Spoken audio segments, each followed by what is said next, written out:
Welcome to the Extraordinary She Summit 2024 at GatherVerse. We are excited to have you join us. Let's embark on an inspiring journey, which is nothing short of remarkable.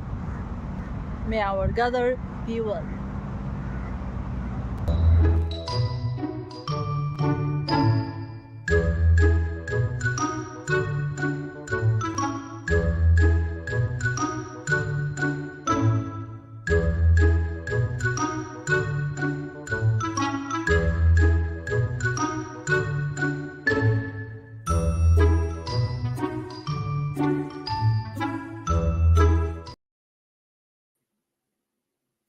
Greetings. Welcome to She Summit 2024. We are very happy to have you here. My name is Linge Tao, and I'm here in Nairobi, Kenya, at the Horn of Africa, as you can see on my background. Allow me to acknowledge the presence of you that is tuning in live from GatherVerse.live and all our various streaming platforms. Thank you for entrusting us with your most precious resource, that is time. Thank you so much for joining us. And today, I'm very excited. It's not just about a gathering. We are here to celebrate women. She Summit 2024 has officially begun, and I would ask you for a favor. Could you kindly copy paste this link, share it to your friends, to your family, and your colleagues? We are very happy to announce that this is our 19th virtual summit as GatherVerse. But you might be wondering, if you are new, what is GatherVerse? When I talk about GatherVerse, two things come to my mind. One, we're a free place where people from all over the world gather to share their thoughts, express their ideas, and of course, network and collaborate. Number two, this is where humanity intersects with technology. That is all about it. But that's not all. We live in a very unprecedented times, if we may admit. Let's go back to 2020 when the world faced a global pandemic. We're still trying to recover from the aftermath of the pandemic. And yet again, here is technology. I have never seen a time whereby technologies or the creators of technologies feeling threatened by the technology they have created. I'm talking about AI, the famous AI. I can imagine AI when it first came to our whole ecosystem during these 2 years. It was like knock knock knock. Who are you? My name is AI. And I'm the biggest thing you should be knowing by right now because I can perform quite a lot of tasks within a short period of time. And of course, I can help you scale your business. For companies, this is a good news. But as for the labor market, this is a threat. How comes technology can replace the skills that I have learned over a decade, over 15 years, and now you're saying technology can replace me? I don't have the answers. And I would like maybe to acknowledge the contributions of the founder of GatherVerse, who came up with the 8 standards of the metaverse, of which I think they apply to AI and all emerging technologies. Some of these standards are humanity first, privacy, wellness, education, accessibility, and many more. Everything you hear about GatherVerse revolves those standards. And we are once again proud of this milestone, that this is our 19th virtual event, and we're going to have more of these. Today, She Summit, I repeat once again, it's a celebration. I am very excited. We have a lineup of very powerful, brave, strong, and impeccable innovators And they're not just innovators, they're women innovators who are shaping the world of technology. We have a lot of wood to chop, guys, as Christopher Lafayette says. Or there's a lot of ground to cover. I may leave you with our very good slogan: May our gather be well. Karibuni sana, that means welcome in Swahili. Thank you.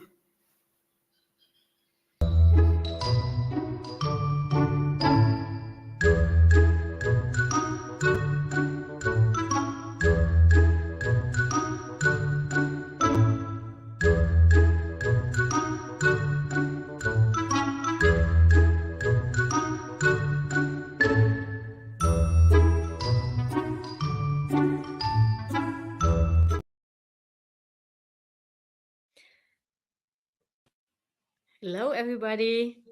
Welcome. I just noticed that there's one person who will log out and come back in for a small technical issue, but nevertheless, I'm already wanting to welcome all of you. It's for our roundtable today, Constructing Tomorrow, Women's Visionary Leadership in Technological Innovation. I think that's a pretty solid title to start off the new year with. 2024.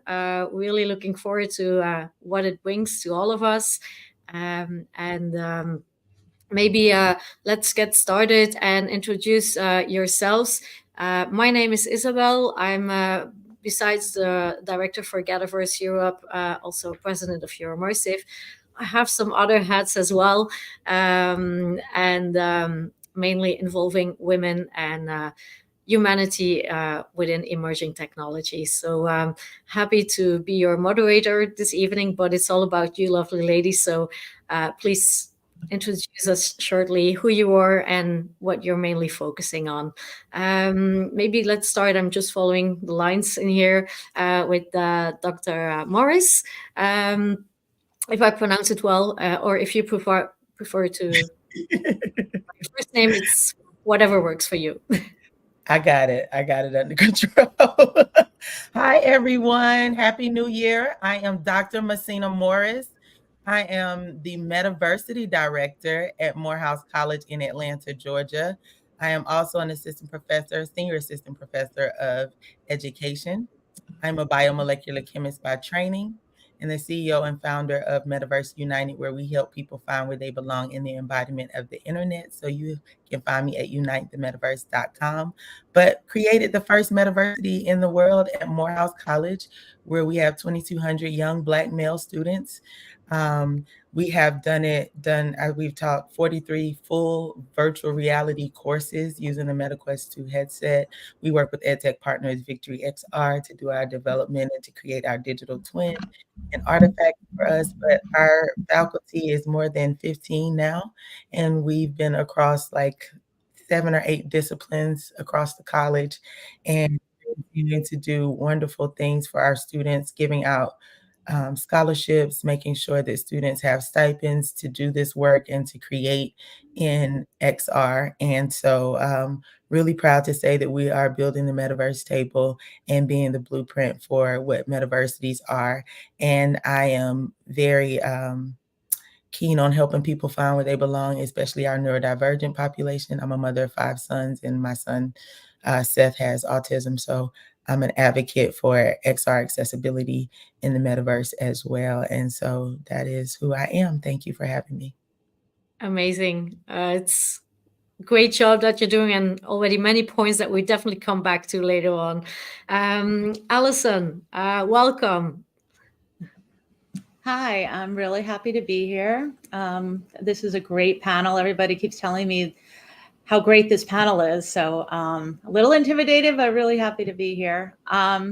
I am the founder and president of the Metaverse Chamber of Commerce, which is one of my worlds or immersive experiences that I'm building in several different areas in order to bring the businesses coming in more exposure in a way that they're used to, which is networking and getting together, business expos.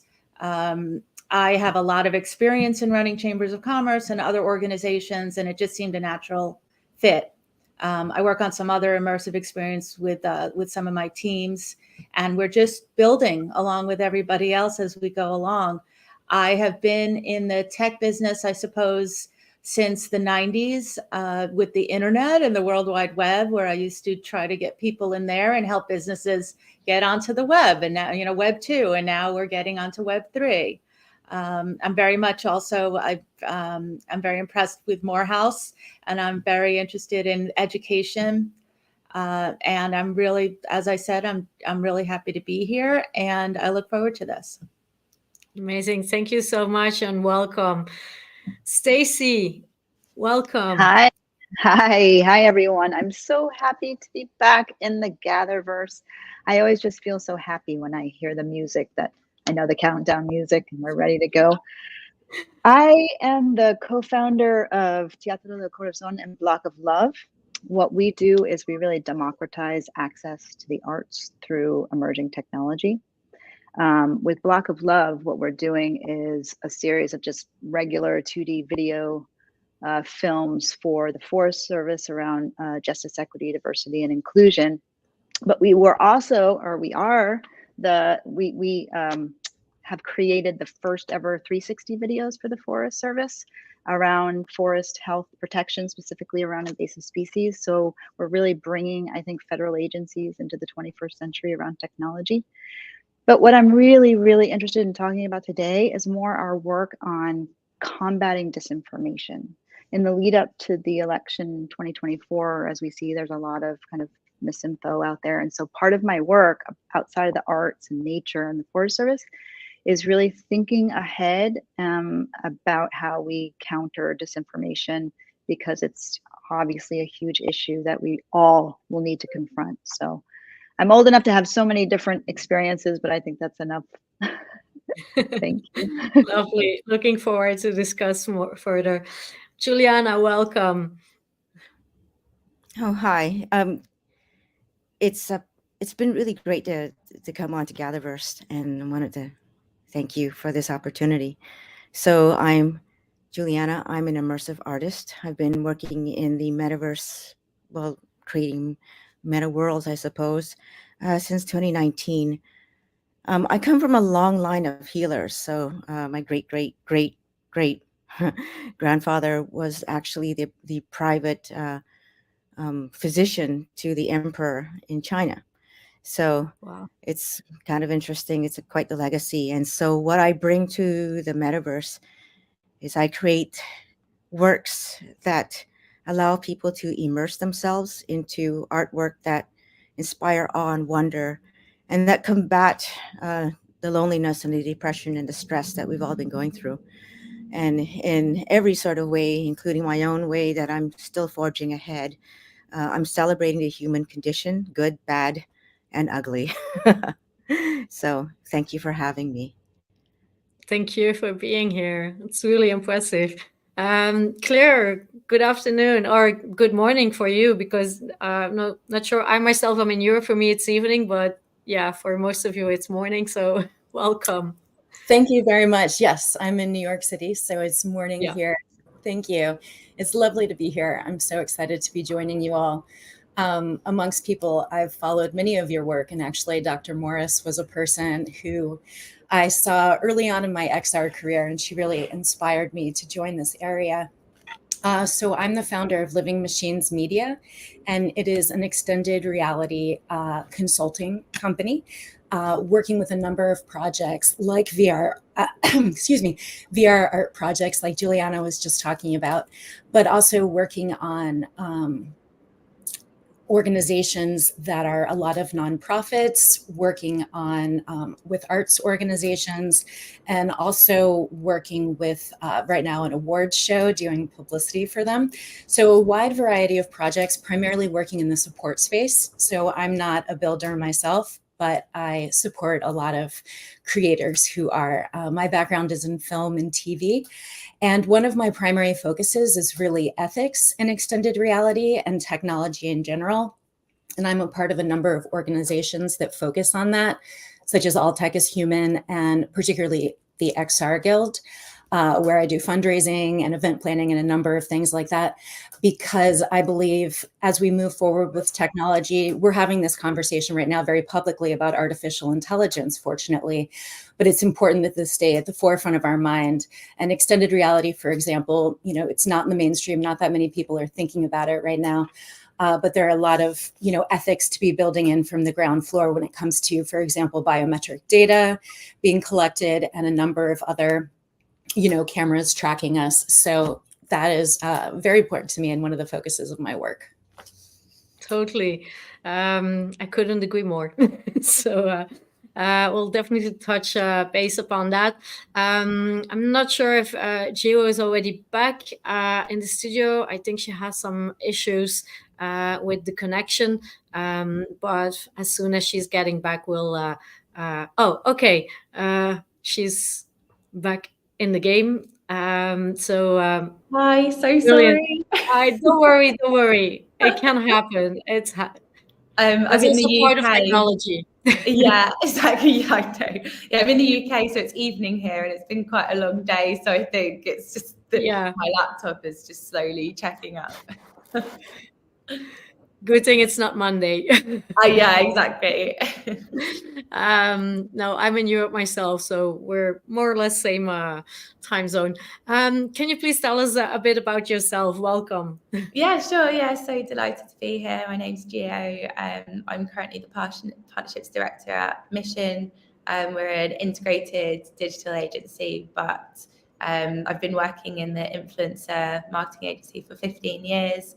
I definitely consider myself a founding member of the industry, mostly in the UK. The US was kind of ahead of us a bit when it came to adopting it as a comms channel, but most of my time is spent trying to find ways to leverage the social media space and digital tools and analytics that we have to improve people's health, social media health and their digital well-being.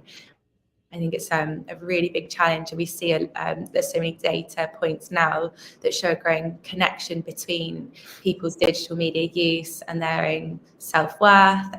We see it in teenagers and their self-image and mental health. I see a huge responsibility in any practitioners, be it brands or agencies or the influencers themselves, who are part of putting the content out online, and also in the platforms and the way that they design the algorithms, which influences the content that's then put out, in ensuring that the space is diverse and sustainable and ethical, and is making the right steps towards making it safe. I've got 2 kids myself, and I'm still terrified at the world that they're growing into, and it comes to their relationships with their devices and with social media and the way that it's impacting everyone's lives. Even if you feel like you're not kind of really ingrained in that world, I think it still impacts the way you shop or the politics in your country or whatever. So that's how I spend my days, is trying to figure out ways to contribute to the net good of that space and not the net bad. Lovely. I would say that we have a real powerhouse today, so I would say let's get to it. So what I would love to ask you is what does visionary leadership in tech innovation mean to each of you, and how do you embody it? Just gonna let that sink a bit in so that everybody can have an idea about it. Somebody who wants to go first on this one? I'll go. Please. I would say visionary leadership in technology and innovation really looks like fearlessness. It's about being okay with making courageous changes and embracing that new knowledge is constantly evolving and being brought forth. And it's also about sharing with others the truth of what technology can do to improve our lives so that it can outweigh all of the other negative parts of it. So it's about people really getting involved and speaking up to what they need from the technology. I think a lot of people are very fearful of what technology brings forth, and we think that the younger generation are embracing of the technology because they were born with it, and we call them digital natives, and we have all of these anecdotes for how they're taking to technology. But as I have sat in college classrooms and K-12 classrooms, and I've spoken to young people, they're actually terrified. They don't know what it means for them because they don't know what the new workforce looks like. They don't know what they're preparing skill sets for. They're just not clear. So my goal is to make sure that the people who spend the most time with our children, who are our educators, are well versed on what emerging technologies have to offer, not just for building up skill sets, but building direct pathways to an industry that we are not necessarily sure what's necessary, but making sure that the core competencies for emotional intelligence, as well as for so those soft essential skills that we need, like collaboration and creativity, collaboration, and also compassion too, making sure that there's empathy in the design, and understanding that our educators are really the architects of our future because they are with our children, impressing upon them on a daily basis, for more time than we actually spend with our children at home. And so it's important to build up those people who are going to actually definitely make changes to what our future workforce looks like. And make sure that we are keeping them abreast of the changes and the things that are happening in emerging technology, and give them the tools that they need to engage our young people so that we have a scientifically literate, technologically adept workforce, and just community. So we have to pour into our educators, I think. So that's my goal. Totally. There's one small thing that I didn't hear, but I suppose it's definitely integrated. For me personally, I would say education is the cornerstone of humanity. But together with that comes also a critical mindset. Instead of teaching children what to think, teach them how to think. And I think that is something that should be present everywhere. And that is also reflecting back on what Stacey said before about disinformation, about ethics and so forth and so on, that you can really, like Claire also mentioned, and all of you, in fact, being able to detect if something is real or not, because that is what we learned when we were growing up. But today, if something is real or not, there are already children or teenagers going to a plastic surgeon. I want to look like this, showing a filter from I don't know what social media platform, thinking that is real. All of them. Augmented reality has hit social media Yeah. so long ago, and people are so unaware. But yeah. Exactly. And I think that is, would you see that also as something essential within the educational part? Yes, being able to accept that you are unique creation, and everything that you bring forth in terms of your genius, your talents, and your gifts are a necessary component of what our society needs, and how to make people really delve deep into that. So I do a lot of metacognitive work with my students and with my pre-service and in-service educational partners, and young people, because they need to know that the giftedness that they already have is achievable and attainable, and that these ideas, these innovative pathways that they are thinking of, means that that is their value add to society. And they need to be confident in knowing how to own their genius, and not that a machine is more intellectually competent than you are, but that we can use these tools to help to build up new cognitive infrastructure in our own neural networks so that we can be better as a human race. So that is the whole hope for the use of this technology. And yes, our educators play a key role in that. Also in the mental wellness, in the being able to tether and understand how much of technology is needed for our young people, and how much of learning in the analog world is also necessary, and being able to balance the two. We always say that you learn, Steve Grubbs always says, put it like this, let me quote him well, the CEO of Victory XR, he always says, learn in both worlds. And that's true. We want to learn in both worlds, not just a virtual world, but also the real world, and hoping that these skills are transferable. Totally amazing. Thank you so much. Allison, I'm sorry. We'll come right after to you, Stacy. Allison, I saw you also raise your hands before. Please. Oh, I was going to say that to me, visionary leadership is really just living outside of the box. I was taught, and I know there's a question about mentorship, and I was always taught to look at things a different way. And with education, I'm currently in grad school for international studies, and I decided to go back because I think that this world in particular in XR encompasses globally. And I figured I would go back and start seeing where this could fit in. And it's new to them, to my professors, when we talk about what I want to do. And I want to incorporate XR and find a way to take that global in the studying and sustainability, equity, all of it. I think that this is going to lead the way. And one of the classes I recently took was called Design Thinking, which is really about laying out your vision. And it's me and I'm in the grads part, but there were several undergrads because it was an extra course.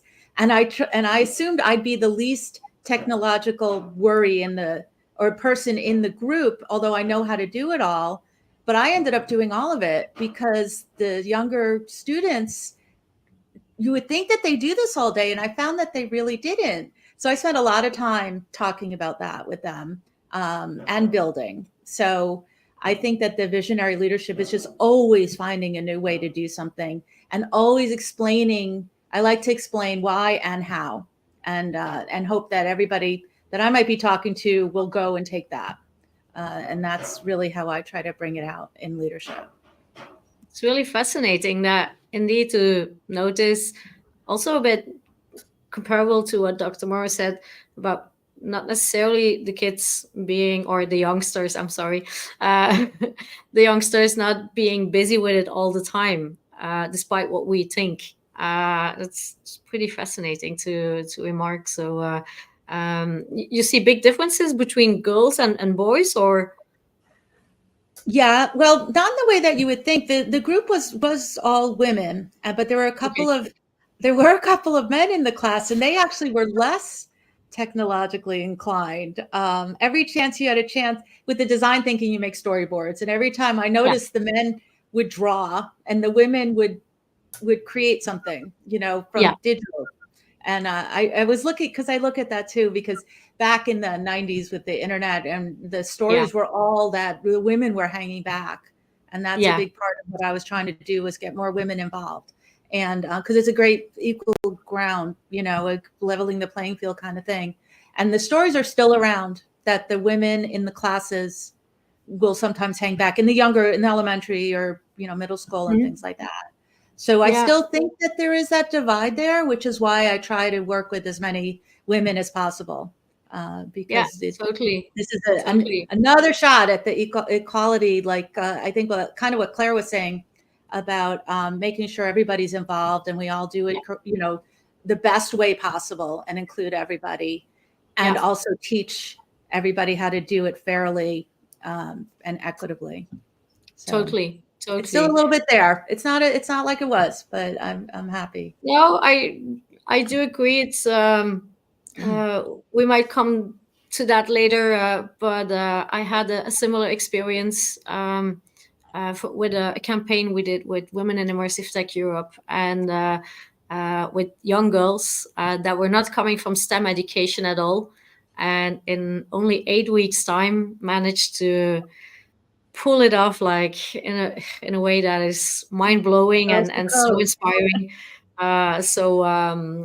We'll have much more to discuss later on, but now it's all about all of you. So it's very fascinating. Stacey, please. So I would say, and I like what Allison said about, the box, but I think we should just throw away the box, right? There is no box. And my mentor, Nancy Conrad, said, it's the no box toolbox, right? So I think, like Dr. Morris said, it's being fearless, it's having courage and being able to fail. Because as, visionaries, we know a lot more than other people within our companies, people that are far younger than we are, older than we are. And I think we have to be the trailblazers with regards to you know what, guys, we're going to just try it out, so that other people then feel okay kind of tiptoeing into the world, because we've said it's okay to fail. So through our different organizations, we've done a lot of stuff that didn't go anywhere, but I think it allowed people to say, okay, it's okay, we can try it out. I think, and this is a little bit off topic, but I have to say this. I think it's about explaining to people that it's not always about technology. To me, this is about behavioral innovation. And we're using technology for that. Because as Dr. Lowe said, we have an epidemic of loneliness. I live in the loneliest city in the world, Washington, D.C. So how, as leaders, do we solve for those massive epidemics using technology? So I think sometimes it's reframing and saying, we're not just visionary leaders in technology. We're leaders in wanting to make the world a better place using technology. Exactly. Isabel, yeah. Thank you. I wanted to build actually on both what Allison and Stacey said. And with Allison, it was respect to women's roles in emerging technology and in the extended reality and metaverse field. And with what Stacey said, talking about kind of loneliness and using this technology to connect people and to change the way we communicate with one another. That got me thinking about the XR Women, which is an organization I believe all of you other women are probably a part of, which is a great network where we learn from one another, support one another's work on projects with each other. And it's an organization that has been brought together not only around our shared interest in XR, but also our ability to meet in XR. And we meet weekly at noon, if anyone listening isn't familiar, on a metaverse platform, Engage. So we're, practicing XR in our avatars, listening to speakers come. And I know some of you have spoken there. And it's a great sense of community and inclusiveness. And it's, as I became involved in this community, which is really over the last 3 years, so I'm relatively new, depending on how you look at it. This has been going on for a long time, but it's also a brand new technology. But I've become involved with many projects through that organization and also introduced a number of people to projects I'm working on. And it's just a great, amazing support system. And I found in XR, there are a lot of women leaders. A lot of the projects being done are being spearheaded by women and created by women. And I feel like that, when I look at other tech organizations, that's often not the case. So it feels great how inclusive this organization is.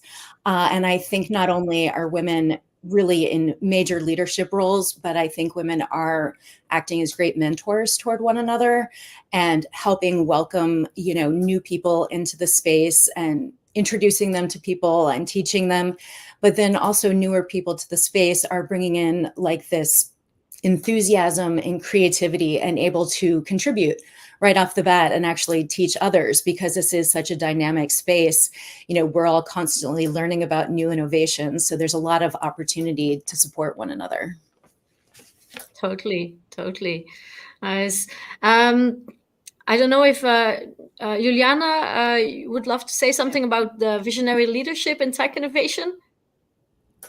Yeah, maybe I So I'm in a situation right now where some difficult things are coming my way, and I've got to sort of, forge through them. But that's good in a sense, because what makes us human is our ability to be able to adapt to whatever's coming.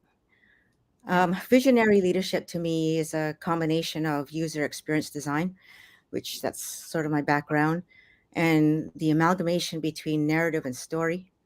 So uh, I think what I strive to do in my artwork, a lot of people have asked me why you've managed to excite people with your work, and you've created these mythologies and spaces that are full of awe and wonder, and they're extremely healing. But what is it about your work that resonates with people?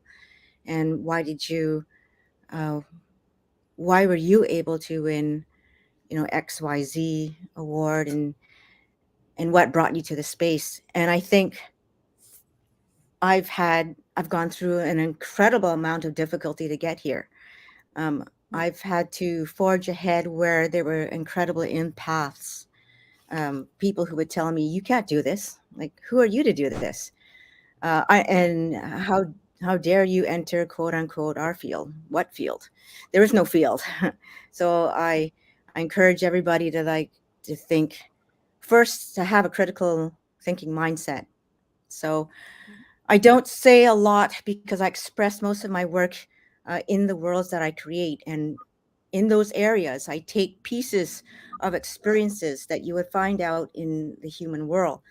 And for example, like being in a theme park, right? We love theme parks. But how does we look at it, and how does that communicate how we're feeling at some points? How does that communicate our emotions, as opposed to being in a social space, as opposed to being in a game, right? And all of these particular um, genres have particular specific affordances and ways of connecting and ways of playing that allow us to come into a space and examine our stories, like whatever they may be. So setting up a challenge of, say, how do we solve loneliness, and creating a space in during like the pandemic that incorporates a game, and that incorporates social media and spaces where you can connect, and educational workshops within one area. In one of the metaverses that I created, and then coming out of the pandemic, figuring out, what do people need? Well, they need physical spaces to actually come together, right? And then looking at, okay, what have they done in theater? What have they done in game design again? What have they done in um, TikTok, social media? And then creating and innovating using the emerging media that we know today to develop and design a brand new experience that allows people to connect not only with themselves, but with others. I think that's a very important one, connecting with oneself. Because if you don't connect with yourself, how can you connect with others? That's often the I guess the three themes that I work with constantly is, what is your culture? What is your story? What is your identity? And where do you come from? Because we're heading into a world of AI where, there's so many ways that we can be blindsided, and so many ways that we can lose the sense of truth. So what is truth? And before you can impact anybody and anyone, you've got to take a look at what you do. And that's by looking at how you write, how you communicate, how you work, and what voice do you use to put out into the world. Are you an encourager? Are you somebody who creates impacts? Are you a healer? Are you a sage? What are you? And being able to discover that enables you to take the affordances that you can gather from the technologies, bring them together, and create something new. Thanks. Absolutely. Thank you. I've seen that we already moved to another question, but I would like to give Gio at least a chance to reply to that as well. Thank you. No, honestly, I don't think there's much I would add that these ladies haven't covered already. I think To me, leadership is about unlocking the bigger picture thinking, and it's about the kind of strategy behind all of the action that's taking place. And I think especially in technology and the fields that we all work in, where things are moving so quickly all the time, and kind of like Juliana was saying, there's the opportunity for us to be blindsided by technology as it emerges. And I see our role in the leadership position to foresee some of the changes that are coming, and by working with our networks, by analyzing the tools that we have at our disposal, and then carving those paths in a way that makes things better once they're being actioned. So, yes, technology is coming in, and the easy thing to do is to just, the path that's the kind of the easiest one to take might not be the most sustainable or the most ethical or the most inclusive. And as we've seen through historical advances, often, and I think it's because leadership has traditionally been male and white and straight and wealthy, it's often, almost always, meant that all innovations have fallen into a bracket of destruction or a potential destruction. And I see our roles now is to change that narrative and to figure out ways that might be more challenging or more expensive or more time consuming or more difficult, but which paved the way for technology to be implemented in a much more responsible way. Yeah, totally.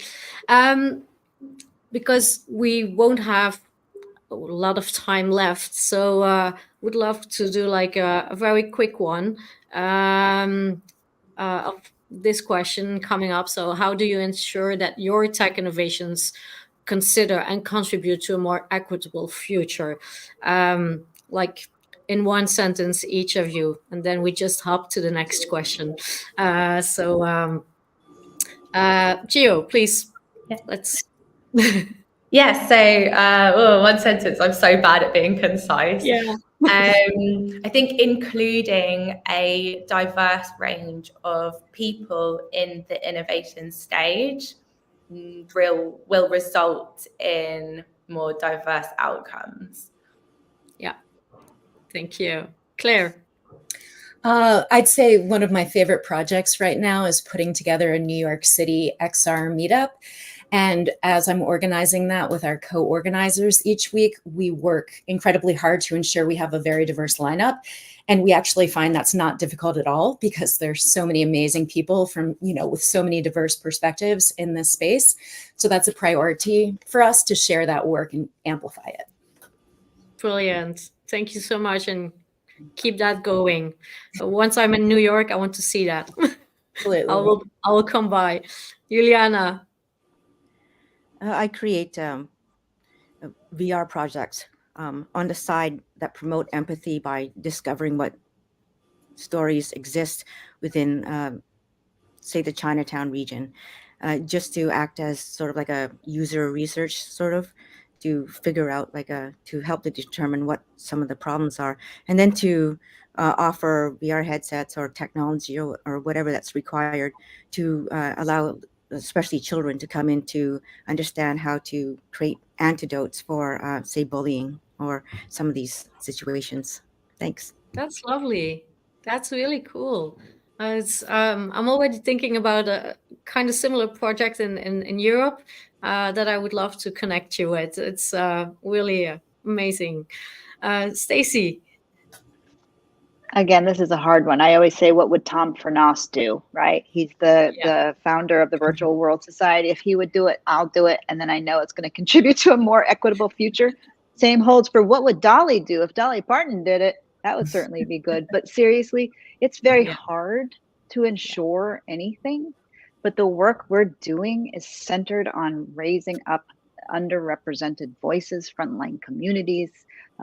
So everything we do actually has to go through that filter. But I am serious about the Tom Furness thing. What would Tom do? And then I know it's good. Amazing. Big shout out to Tom if you're listening. So, Alison? Well, it's interesting because one of the roads that I took to wherever I am now has to do with politics. I'm in DC a lot, but you think through that lens. And with the Chamber of Commerce in particular, I've made sure, or I do my best to make sure that all businesses of all sizes, whatever they're doing, there's a lot of artists in my metaverse world right now. That's a huge part of this. But I built out a board that I made as diverse as possible. And it's every day is about equality for me and making sure everybody has a voice in this organization. When you think of a Chamber of Commerce, you don't always think that's how they are, but it's how this one is going to be to the best of my ability. Brilliant. Dr. Morris, please. There's an African proverb that says, "She who learns teaches." And I fervently believe that women are the cornerstone of their families and they are the heart of society. And so I am looking to bring back the woman into these conversations because I feel like there needs to be some type of nurturing, some type of accessibility back to technology to help life get easier for women.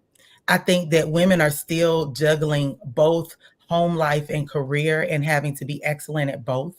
And a lot of times when we talk about women going into technology, we always talk about the barriers to accessible education, but a lot of that is not that. It's the battle between the desire to make sure that breakfast is made for your family versus being on a call at 8 o'clock in the morning, not having correct support structures for you. Like it's a serious thing. But another thing that I'm working on that I think is a project that is doing this is Church in the Metaverse. And so bringing back faith and people of faith into this space of technology and knowing that they don't have to exist as opponents of the other, and that people bring their faith with them wherever they walk.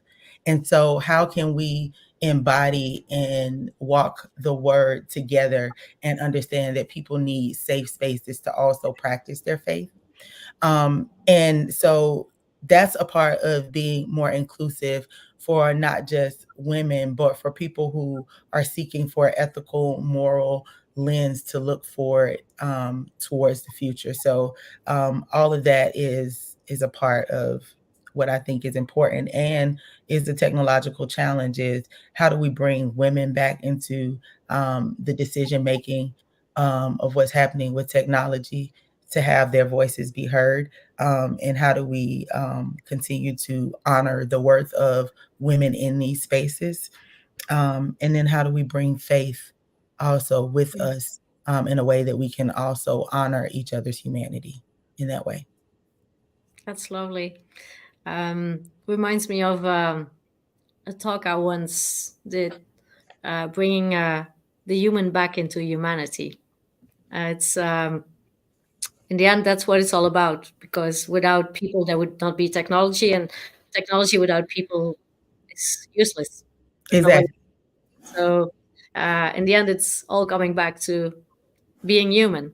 Exactly. And yeah, it's lovely. In your opinion, what is the most pressing technological challenge we face today? And maybe for the ones that are already light years ahead, how can it be tackled? Don't sell all your ideas because they might be worth a lot of money.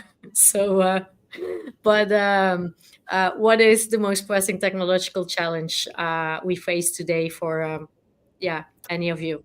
Just in one or two sentences. Juliana, please. Yeah.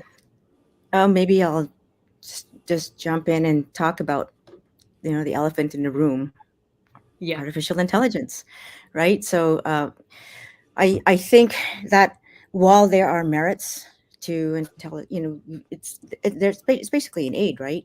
And it's the question of how do you use it is it's the main question. I was thinking about this the other day, and it just made me seethe. What if, and I want to ask you and the people in the audience too, what if a robot came up to you and spoke to you in a way that was degrading, spoke to you in a way that you felt small and uncomfortable and all those things that you might encounter in the real world when you encounter people who are discriminatory or who don't understand you even in that way. What if a robot did this to you? Can you imagine that? And I was really angry, to have a robot speak to me in a way that makes me feel that I have no dignity and I am a human being, and I wanted to put this out because it incites a lot of passion and feelings and emotions within you, because how dare that thing happen to me when it's embodied as a robot, but it's happening already, and it's taking over in a way that we can't even imagine. And I think that there's some effort to be put into ethics and problem solving that might be able to help us in that area. That's my 2 cents. Brilliant. Claire. What I could say, I had a different answer, but it definitely is very related to AI. And I think I would perhaps use a similar answer in answering the question you just asked, which is I really feel like there needs to be a two-way approach, both a top-down and a bottom-up. I think that regulation is incredibly important, and I'm heartened to see that our government is moving, relatively very quickly, as opposed to the way we have in the past regulating technology. And there are already some very good ideas coming from the EU that are being implemented. But specifically, what I was going to focus on actually was on data privacy, because I think that goes hand in hand with AI in a lot of ways. But not being able to control one's data, not only for AI training, but also for all sorts of use cases where people are being monitored. Their health is being monitored through some of these technologies without them knowing it. All sorts of pieces like that. Some of this can be used for good, certainly, but it's very important that people have the control of their data and are able to monitor that, and decisions aren't being made about them or for them without their knowledge.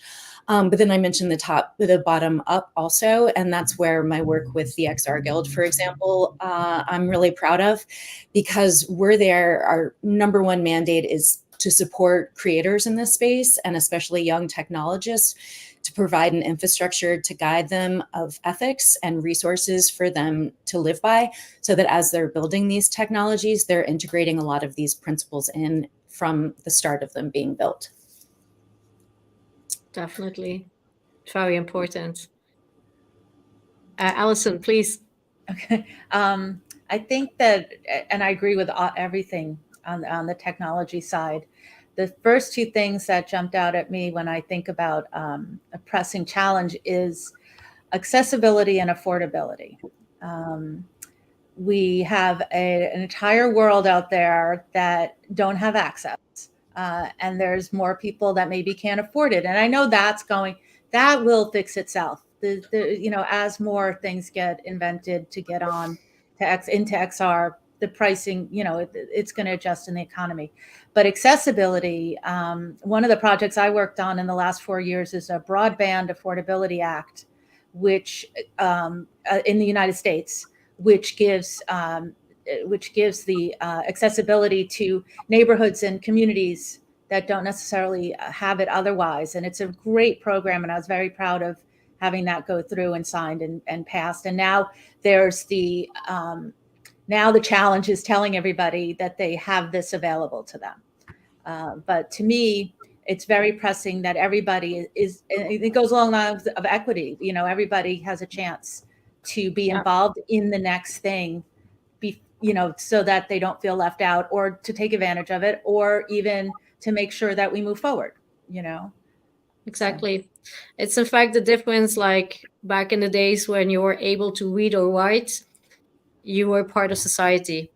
And now we're risking to create another inequality. And it's not only about men or women, but it's also about the deaf or the blind and other problems that occur with these new technologies. So I see I got like a 3-minute warning. So the ones who I haven't heard yet, please give us like your final opinion about it. I saw Stacy raising her hand earlier, so please, Stacy. Okay, this is a less a technological challenge and more a content challenge. I think it's incumbent upon us to ensure that the content that's created in virtual worlds does not mimic the real world. With the weaponization of technology, we must counter violence in the virtual world. Otherwise, we end up with the world in which we live now. Totally. That's not what we want, at least. Dr. Morris, please. So I think one of our challenges would be education and inclusiveness. And the reason why I say inclusiveness is I'll tell you how we can merge the two really quickly. So I had a blind person come to my talk in California that I did for the American Chemical Society. And I was talking about virtual worlds and bringing the molecular world to life. And she said, Dr. Morris, I think this is great, but how as a blind person can I experience the virtual world? And I asked her, how did she experience it now? She let me interview her and she said, I get the alt text. So if the alt text is a woman holding a baby, that's what she gets. But if it's a picture and no one put alt text, it just says picture. And if there is a PDF, before a PDF could read, it would just say PDF. Anyway, I've thought this through for such a long time. How can we merge immersive technologies and artificial intelligence? So this immersive intelligence intersection. And one of the things with helping the blind experience the world is people get lazy with alt text. What if you could enter a picture into these engines like you can for ChatGPT or DALL-E 3, and it gives you back, you say, tell me what the prompt is, and it'll tell you what the prompt is for that picture. And it gives you a very descriptive view of what that picture is. If you put that in as the alt text, then when the person who is blind is experiencing the virtual world, instead of hearing just picture, picture, picture, they hear a woman who is African American with locks holding a baby, rocking that baby, looking joyfully with the landscape of a park in the background. They get all of that information. So what if we could use this to bring about more inclusiveness? Because what we have done is really leave out a key intersection of people who cognitively can be in this space with us and help us become better, but they can't experience it the way that we have.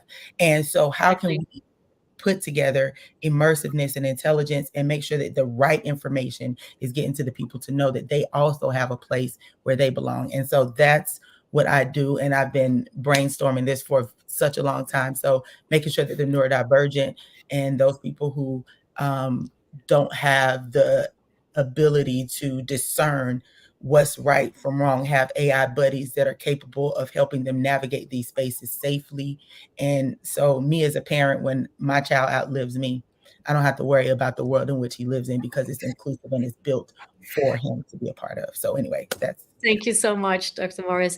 I'm gonna leave the last seconds to Gio. Please kick it off. Big responsibility. I think everyone's touched on all of the relevant points. I love the range that we've got here, but I think that there's so much responsibility in ensuring that we are addressing all of the moral challenges and the ethical challenges in our innovations, and it has to be done, as Claire said, from the top down. I think we can't reverse engineer once we've already, released new developments into the world and then try and figure out how to make it inclusive and safe and ethical. We have to bring the right minds into the room at the beginning so that it's launched and educated at a point where it's not creating more divides, it's uniting. I think we sparked a lot of conversations to come. You were all very inspiring. It was an honor and a pleasure to have each and every one of you. Thank you so much for leading the way for so many other women and other people in general, for so many people out there, not just women. So thank you very much, each and every one of you, and hope to see you very soon again at the next one, at the next GatherVerse, at another occasion. And see you soon. Thank you. Have a great day, everyone. Thank you. See you. Bye-bye. Bye.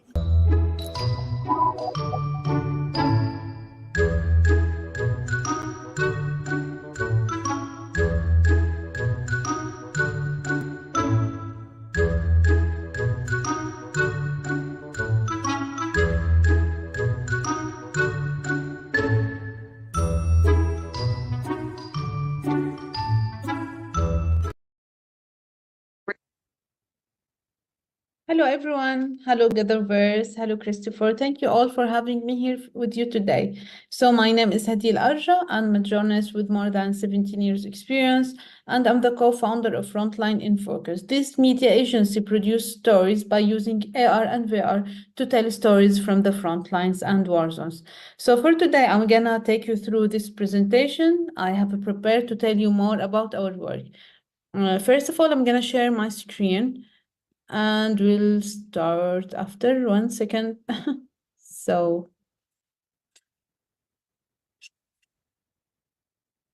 I'm gonna put this here and okay. So Frontline Focus XR, bringing the front lines to your screen. Is it acceptable to stop covering the ongoing war in Syria and other conflict zones just because it's a prolonged conflict and the audience isn't engaging enough with the content from there? Is our role as a journalist to focus on major events and then forget about war zones, even there are millions of victims? Why don't we hear more about people affected by long-lasting wars in the news when VR and AR can put us right in their shoes and make us truly understand their lives? That's what we are trying to do. We are a team of journalists who believe that conflict coverage should go beyond breaking news and major events like earthquakes and massacres. Our commitment is to shed light on daily life and stories from areas like Syria, Libya, and Ukraine.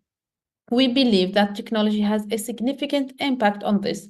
In addition to producing regular content for NGOs and media platforms, we use VR and AR to tell stories from Syria and other conflict zones. So I'm gonna play this video about our work. Frontline in Focus XR, bringing the front lines to your screen. A media platform combining virtual and augmented reality. It brings you stories and reports from war and conflict zones. It takes you to the site. All you need to do is put on the VR glasses, or you can watch a 360-degree video. Through augmented reality technology, all you need to do is point your phone towards one of your rooms, and you'll find yourself listening to stories from war zones or living the everyday life of a refugee. One that is simpler than you'd imagine, but more complex than a regular life. To the media groups and humanitarian organizations that would like to join the experience, contact us directly. The war is ongoing. If you can't reach those areas or don't follow current events, that does not mean it doesn't exist.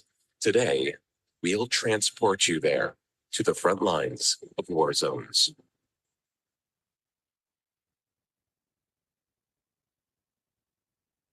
So we used VR and AR to share the stories of Muhammad, who lost his home after the earthquake in Syria, and now he lives in a tent next to his house, destroyed house actually. And this cat lover who has shelter for thousands of cats. So each story here has a QR code. If you scan the QR code, you can watch the story directly by using VR or in 360 degrees.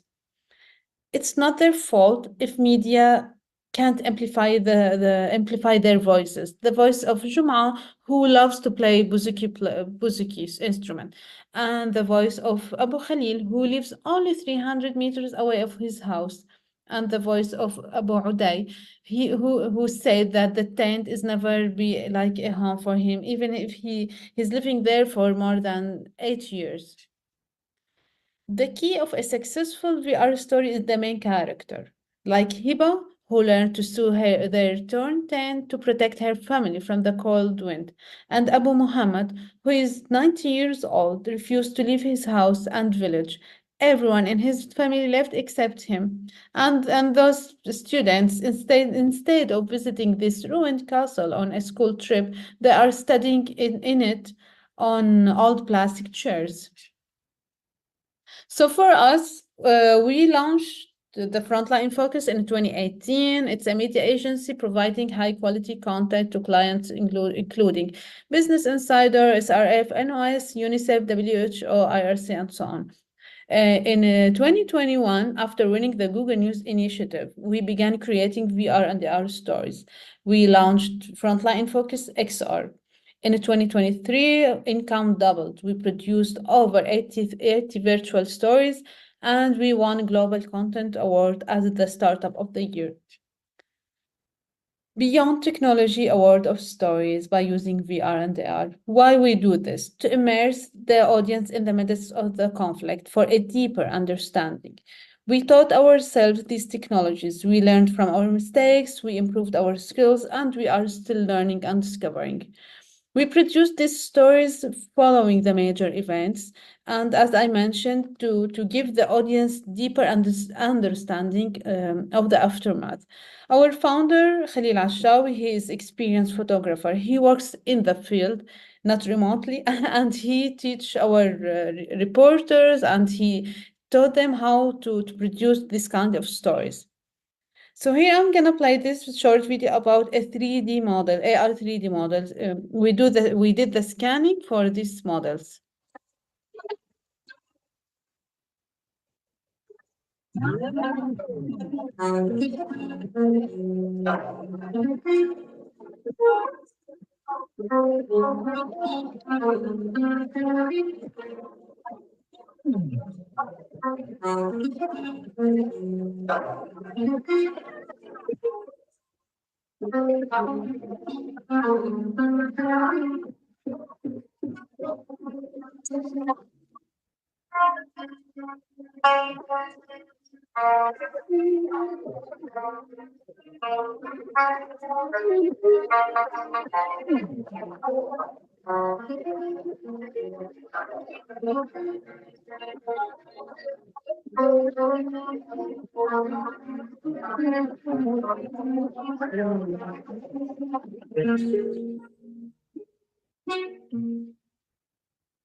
So what challenges we faced? First of all, it's a conflict zones. These challenges involve limited access to equipment and the cost. As all of you know, it's that the VR and the AR has have high cost. It's a high cost technology, and the audience. Some people don't know much about VR and AR, but on the other hand, we are attracting a new audience, a younger generation. They already understand it. So we had different solutions for that educating the audience, collaborating, and even the funding. Those are some of our solutions. We have this live VR experience, one of our services we provide for people interested in conflict zones, like Syria. For example, you can't travel there, but journalists, for example, they can use VR headset to be part of the action from their office. That will help them to build their story. They can ask questions and do live interviews. Years ago, newspapers were here to stay, but online media took over. Also, we believe VR in media is the future, and it's already shaping how we experience stories today. Thank you everyone for listening, and please feel free to reach out for any questions or any kind of collaboration. We are open, and I'm gonna stop sharing.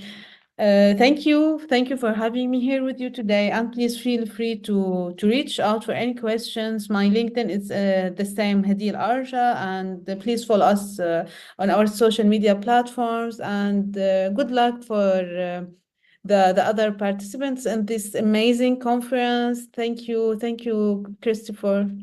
Goodbye.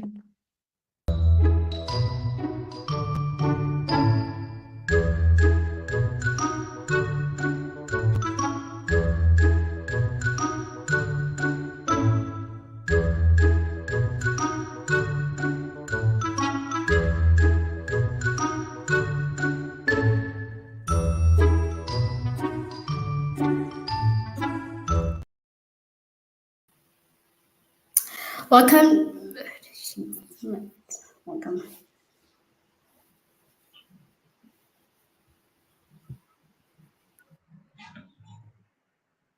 Hello, good morning, everybody. Welcome. I see everyone is here, but it couldn't make it. I see Bernice. Thank you so much. Well, welcome, She Summit 2024. We are ready to explore on the panel, let me see, highlighting women leading tech startups amid these global tech challenges? Well, this is a very close topic to my heart because I believe most of us here are tech founders. And my name is Lingetao. I am happy to guide this conversation through. So if you're watching us, please feel free to engage with us. It's going to be very hot here.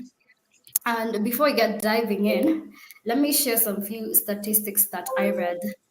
According to McKinsey, 17% of venture capital dollars goes to women-led companies, 17% only. And another statistic that I found out is that 15% of VC general partners, that is in the US, are women. 15% of VCs are women. That's quite worrying, though it's an upward trajectory.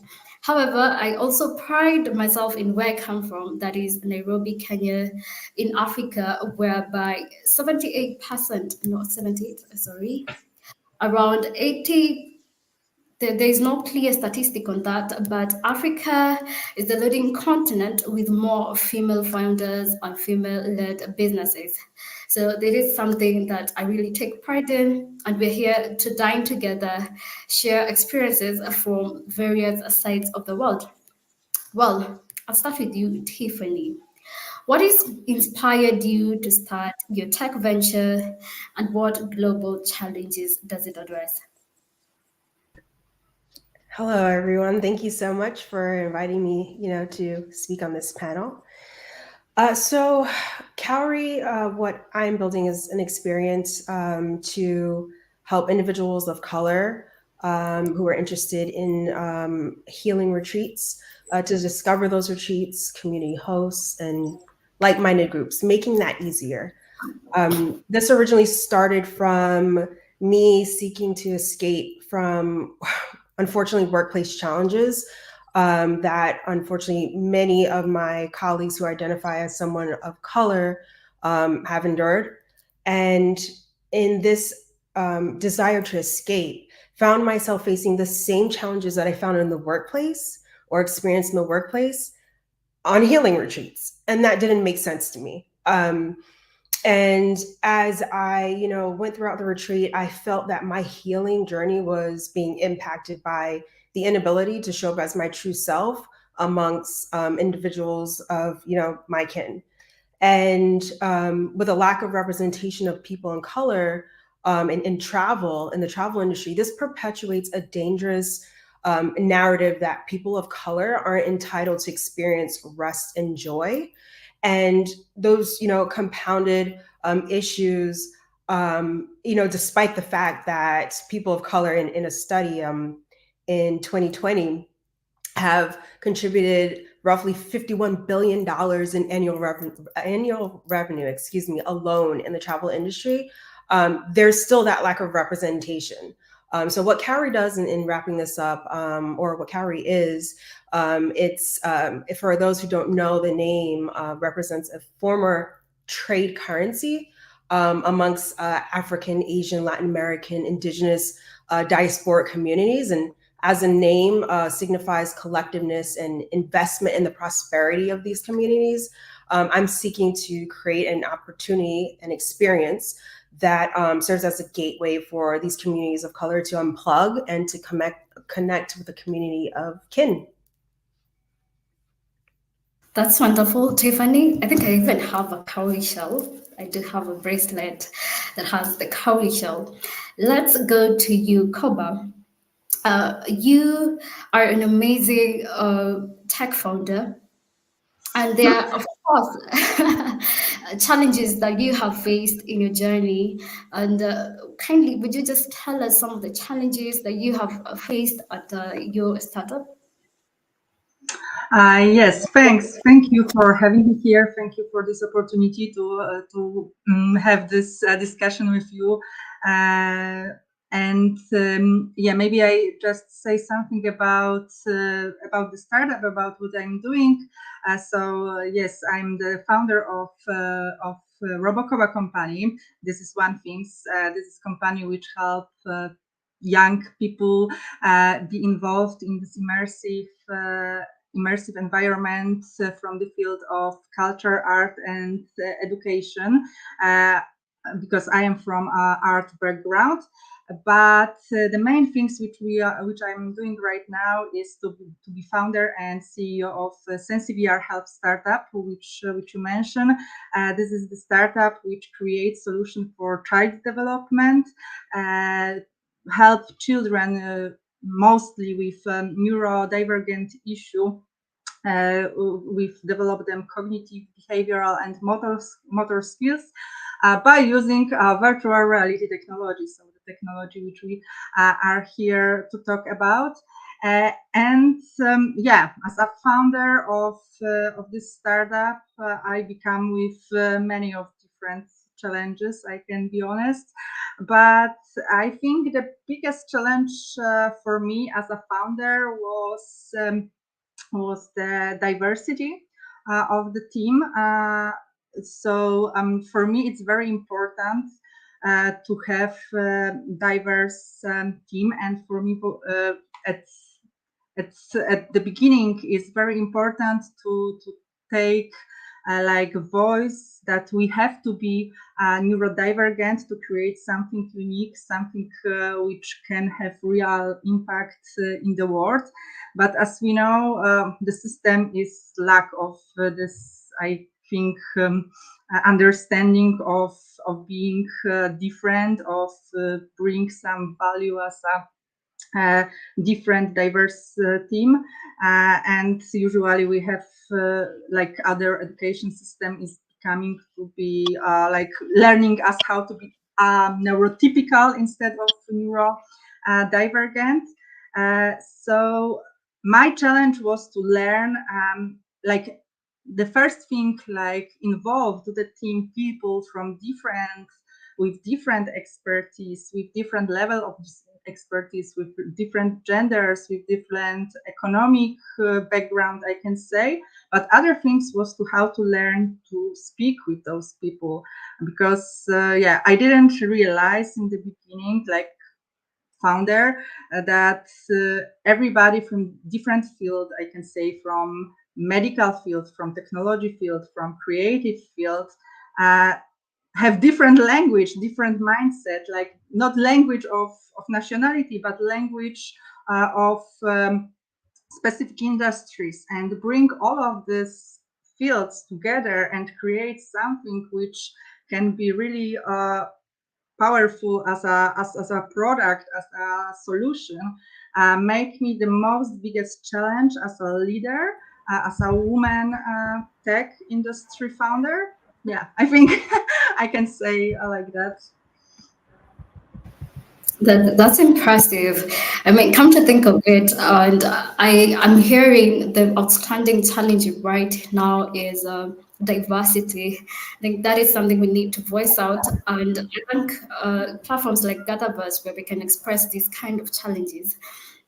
Tess, you have a very wide experience in this tech startup ecosystem. I want to learn from you. What are the strategies that you have learned over time to scale up your startup? Yeah. Hi. Thank you again for having us. This is a great platform to talk about. Yeah. As far as strategies, so I have had a business for about 18 years, but I've only recently got into the VR business. My business is X Renegades. It's a part of my bigger business, which I've done website design and lots of different things over the past 18 years. But X Renegades is more. We focus on three main things.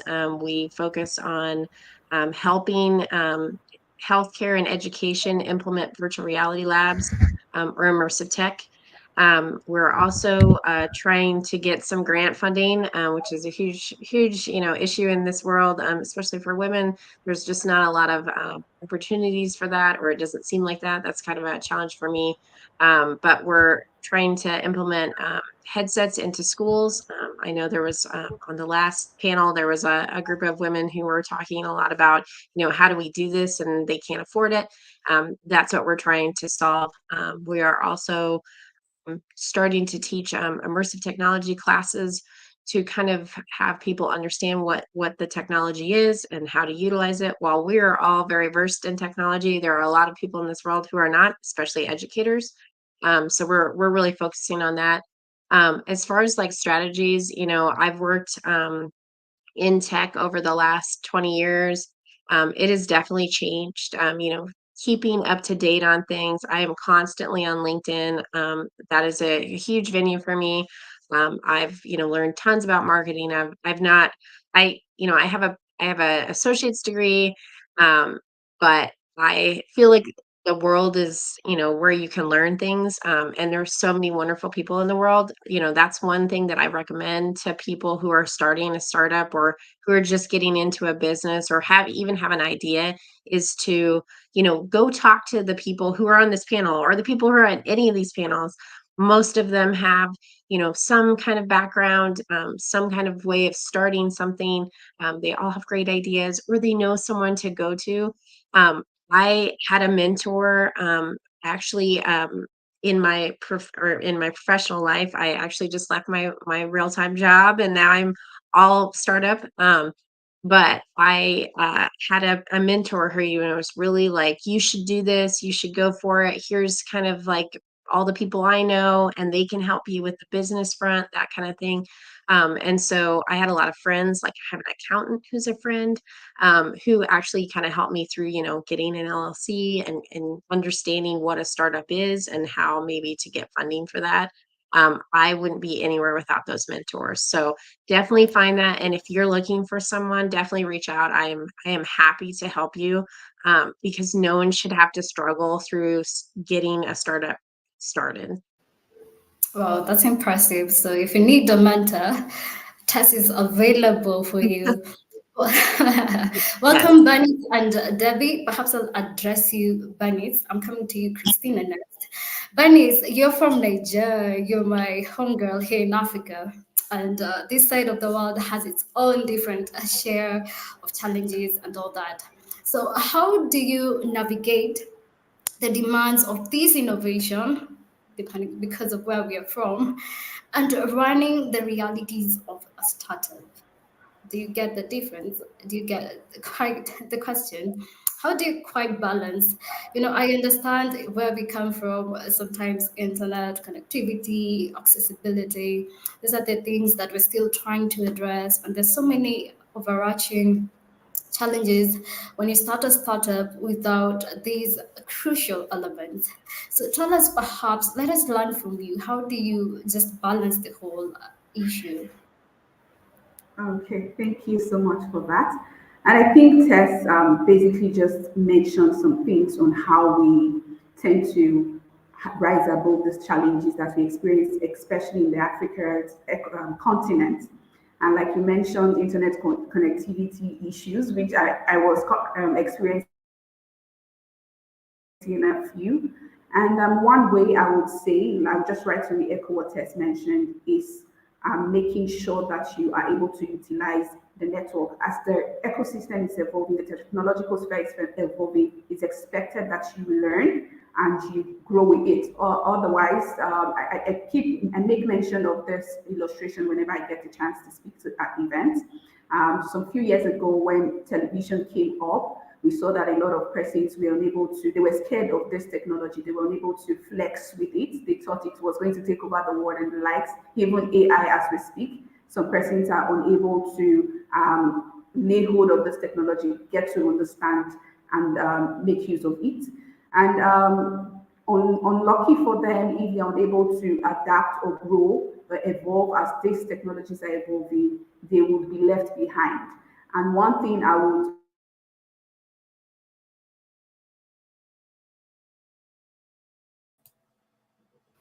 Okay, sure. We wait for her to come back. Of course, these technical challenges happen. Maybe I'll go to you, Christina. For you, I want you to share a scenario. Give us a scenario where you navigated a challenge as a tech startup or female founder in this tech industry. Give us one of your best scenarios and how you navigated it. Perhaps someone here is waiting to hear that strategy from you. Hi, Lina, and hi, everyone. I'm very happy to be here, and I appreciate such platforms where we can express ourselves and share ideas. I have many stories like this because as a serial entrepreneur, including in the tech space, and today founding Tech Leadership Lab, I brought all of those lessons together in a way that can serve what we are building here as a solid structure that can help tech founders and tech startups to basically build a better world for us. I would say that one of the challenges maybe some of you faced in the tech startup land, it's I am not a tech founder.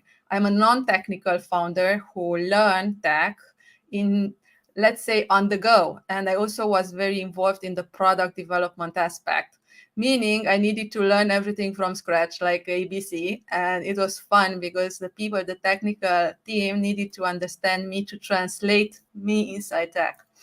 And it was a very interesting thing. And maybe for those of the founders who are just starting and they are non-technical founders or CEOs, you know, when you are talking tech and when you are having a prototype to build or any kind of technical product and you're working with people, software engineers, all kinds of engineers, you might face some deadlines that are not exactly the deadlines you would want to. Coming from my background, also having other startups and being a coach, a trainer, a mentor for other companies, startups and corporations alike and their CEOs, in that field, the non-technical field, sometimes you had a deadline that was like crucial to be kept. Well, when you are building something in tech, that deadline I learned very fast. It's not that exact deadline. And this was one of the biggest things and frustrations for me that I needed to keep with the team constantly.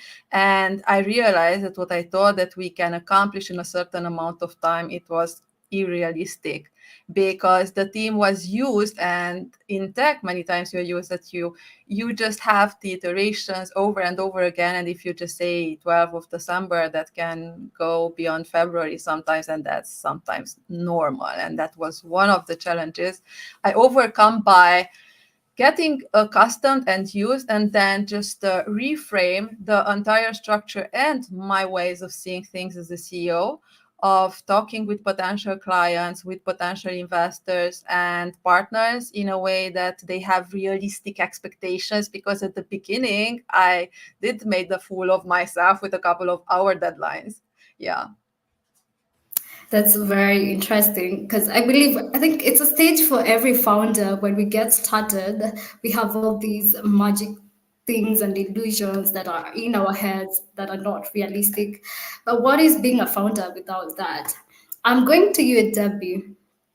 Adaptability has been stated, according to McKinsey, as one of the biggest skill to survive in this day and age. What ways has your startup really adapted to these global challenges that have been faced by the pandemic and all these things that are rising up? Tell us your adaptation strategy, if you may. Yes, absolutely. It would be my pleasure.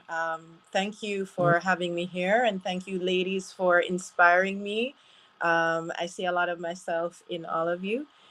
So, with the pandemic, essentially, I want to say, forced me to pivot.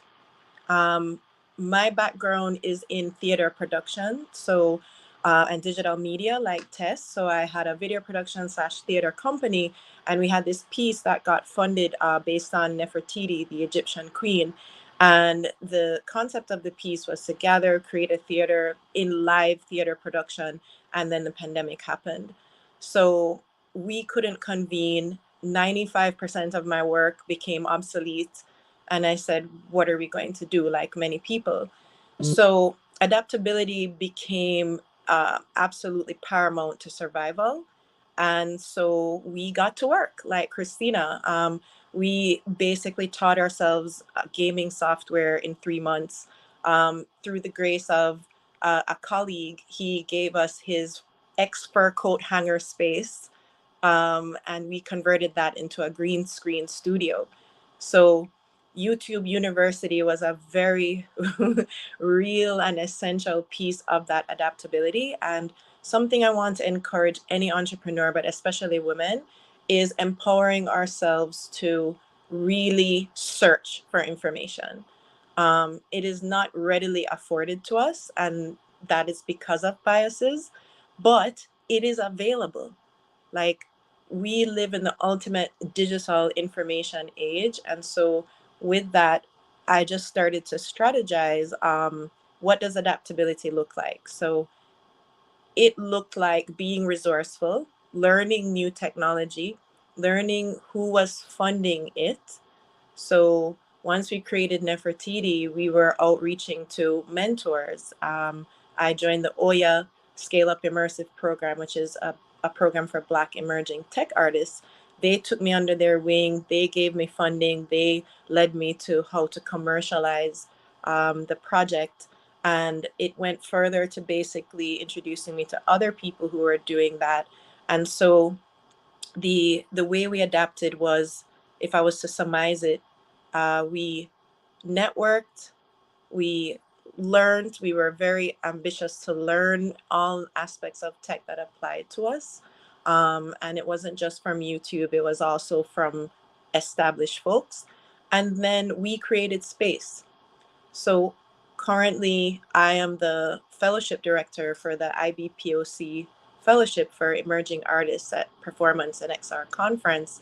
And I started that because I realized not only am I a woman, but I'm also marginalized as a woman of color, a Black woman. So creating space to kind of move along with the wave of the new era of digitization was also part of that adaptability, because if you have these skills or it's this desire, it can very much land flat if you don't have the right container to support it. So Bernice, you're back. You were telling us about how you navigate innovation amidst your very unique challenges. Would you kindly mind proceeding? Okay, yes, and sorry for that network interruption. And yeah, so I was just trying to give a heads up as to how we are able to navigate challenges that we do face. Is firstly, that is why we created the ecosystem called Women in Blockchain Africa, to merge or to limit the diversity, bridge the gap between the dominant men being dominated in the blockchain ecosystem. And I think this is one way we are able to solve the problems with regards women's underrepresentation in the blockchain and even in the tech ecosystem. And one way, like I would always say, is that if you have idea, working with women for over the past few years, I realized that women have so much wealth of knowledge and ideas, and sometimes they just lack their capacity or even the drive to bring forth these their ideas into life.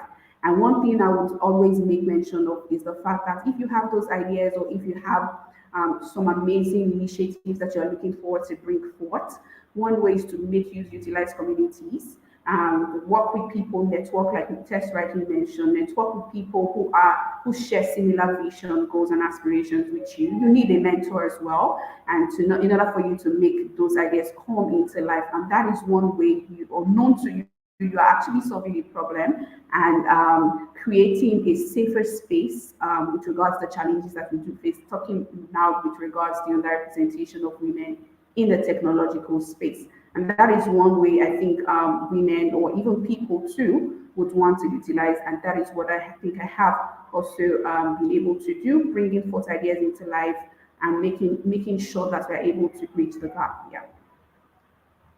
Thanks, Bernice. And I want anyone who can jump on this, the role of feedback. How many of us are very vulnerable to receiving feedback? I mean, receiving feedback requires a lot of vulnerability, especially when you're just starting out and you're launching your startup. Perhaps anyone can jump in and tell us what the role of feedback has played in growing up the startup, or perhaps scaling the startup. Anyone can jump on this. Yeah. Debbie? Okay, Debbie, then Christina. any entrepreneur realizes that the work is as much inner work as it is outer work. The ability to be humble and kind of fail forward, so to speak, is an absolute skill. So I think maybe when I was starting out, I was a little bit more starry-eyed or deer-eyed and, you know, hopeful, I would say, but maybe a little bit, um, maybe I overshot my abilities. But with my mentors' kind of guidance and some humility, I really learned the value of not seeing it as negative, but seeing it coming from a loving place that would take me to the next level. Oh, nice. Christina, tell us you.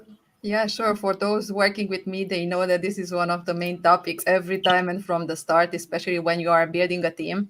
I also translated this in coachability, meaning you can take constructive feedback without thinking that the world ends and taking it as personal as possible, because only through feedback and just gathering all that information from the world, you can truly have that 360 degree glance, where you can grasp a little bit just the truth.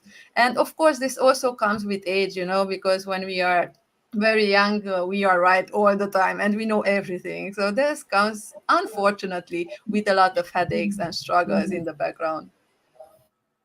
That's amazing. Tess, please make your contribution.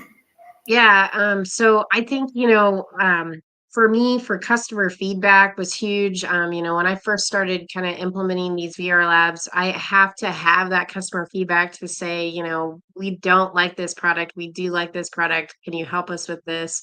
That's my whole business is on feedback. Like I have to have, buy-in from education and kind of getting, that kind of educator at the teacher level, the administrator level, the president of the college level, that kind of thing. So I live, breathe, and die on feedback from people. And yeah, sometimes it's not always great. You kind of have to roll with the punches, especially, being a CEO of a small startup. Not everyone's going to like what you have to offer. And you just kind of roll with it, let it roll off your shoulders. But Christina, you were right. When you're young and you're in this business, you're like, oh, you're wrong. I'm not going to take your feedback. It's definitely much appreciated by so many people, and so many people are not doing it in a negative way. They're really like trying to like boost you up, and that feedback, they've probably already been through it. So you should, take it with a grain of salt, but also listen to it as well. Nice. We are all about sharing stories. Can anyone just volunteer and tell us their failure story, which I believe it's a lesson story, if I reframe it? Please, anyone who wants to share their failure story? Maybe I can go first, perhaps. One of my failure stories was one of my startups that we had started. We were very delusional. We had this epiphany moment where we had an idea that revolves around augmented reality and logistics. So we started approaching everyone with the mindset of we need to get funding from you first before we start getting customers, and it doesn't work that way. You get customers first, you prove your concept, and then you can now start raising money from VCs and angel investors for you to scale. So that was one of my failure stories, and it ended up as a lesson because the startup didn't go well, but we're hoping to revive it soon. It was even actually ahead of its time. We were doing something that was very ahead of its time, being in a continent where these things are still emerging. It's better to solve a problem that is very it's pressing to people, not what you think it's futuristic. People first should be your approach when you're starting a startups. That was my story. Perhaps I want to hear from more of you who has a failure story, and could you please share it with us? I can jump in on this one. I don't want to frame it as a failure. I think there's just so much negativity behind the word of failing that we kind of like need to shed, that actually prevents people from wanting to actually try when we kind of shape everything as a failure that did not happen. So that was one of the things that I had to learn in shifting my mindset from this is not a failure, but a situation that just did not meet my expectations. Now that I know that the situation did not meet my expectations, how do I move forward? And Cowrie, for some folks who might be joining and know me in my journey, it started, I started working on it in the ending of 2020, early 2021, and it was a different platform. Same, idea around supporting communities of color, same name, same emphasis on, helping communities of color to thrive.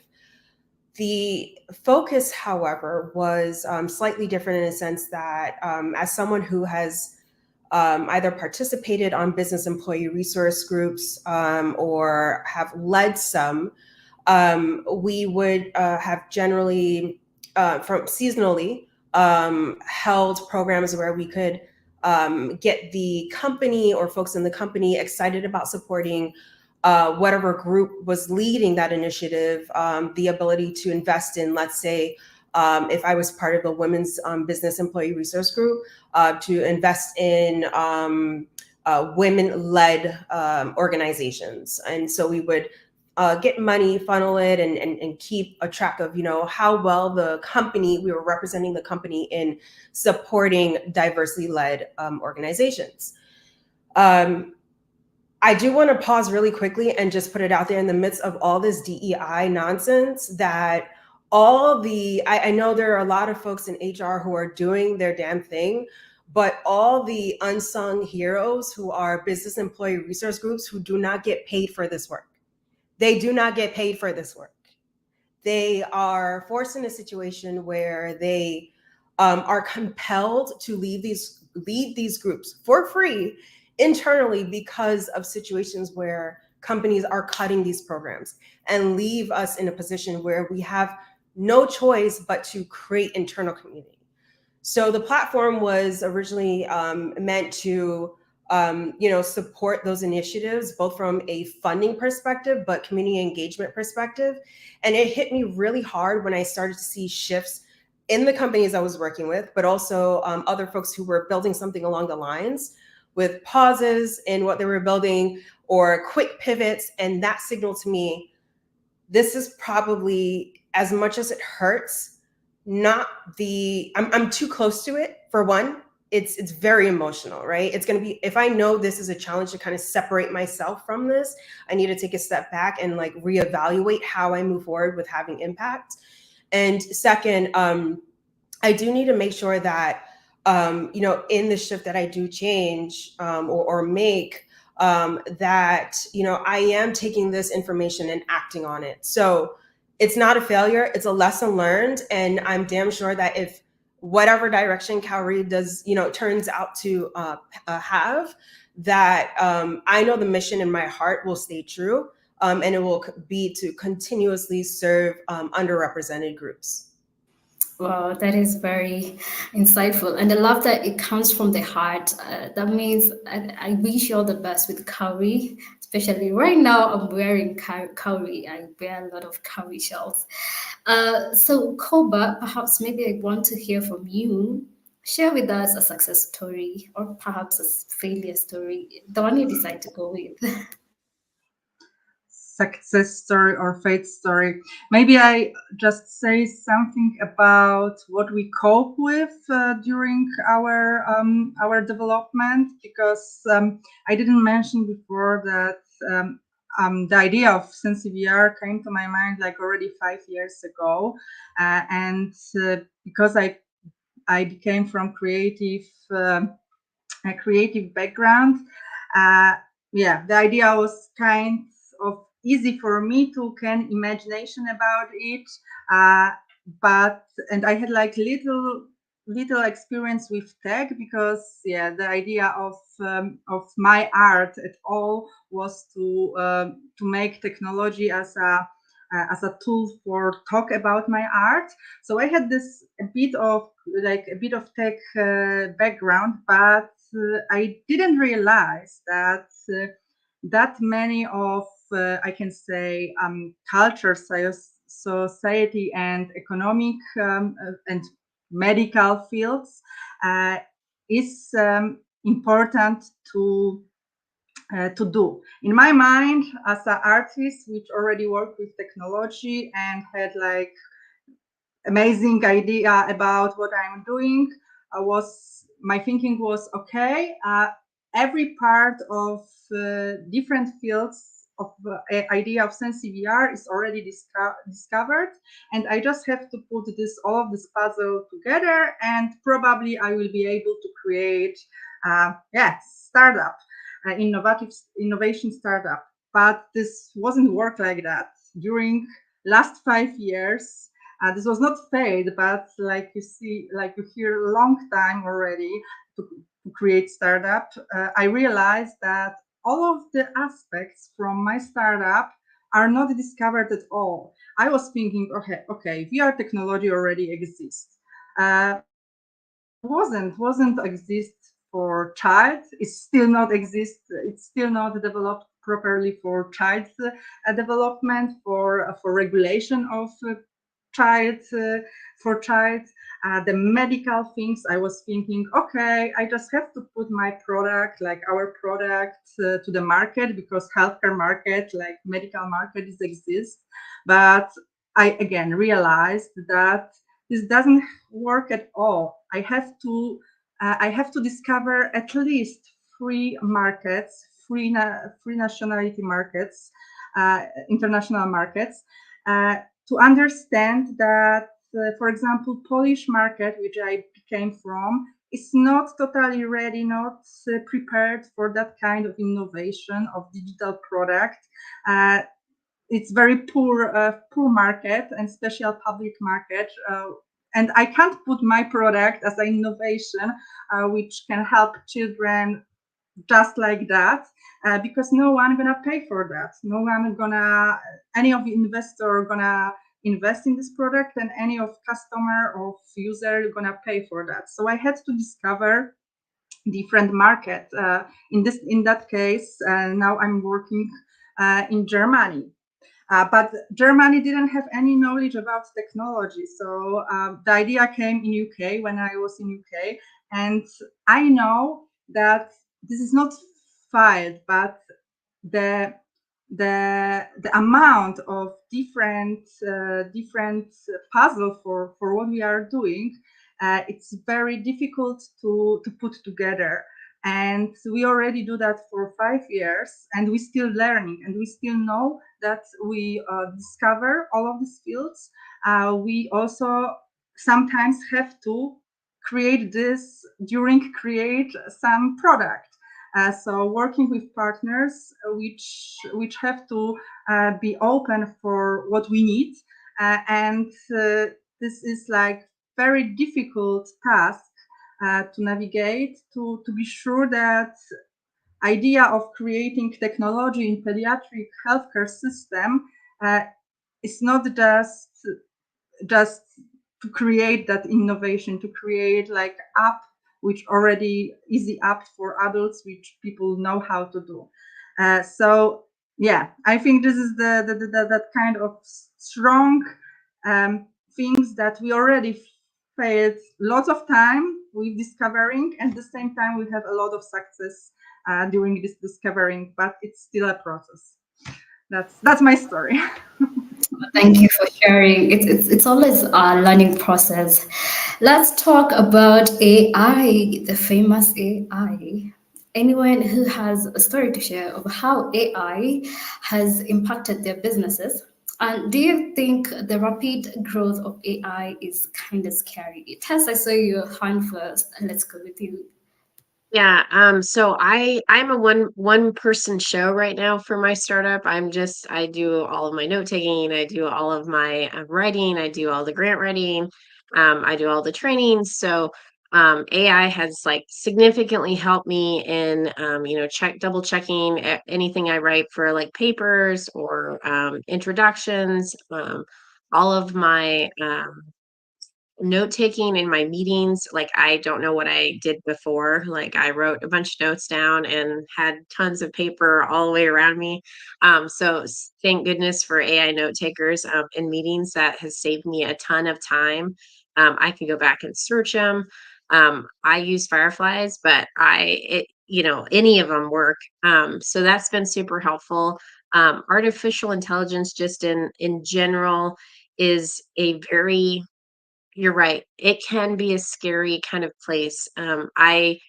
Teachers ask me about it all the time from that kind of side of things in my business. And, they're like, what do we do? How do we prevent students from utilizing it on papers? And, it's really not preventing it. It's more of like accepting it and understanding how it works and understanding what they're utilizing it for. Kids are pretty resilient and students are resilient. And if they're going to cheat, they're going to cheat. They're going to find some other way to cheat if it's not AI.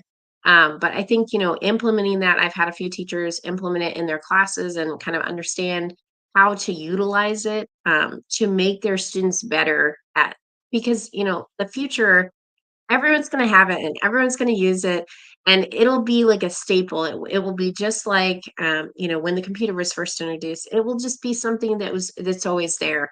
I go back to like when I was young, it was Ask Jeeves. Now it's Google.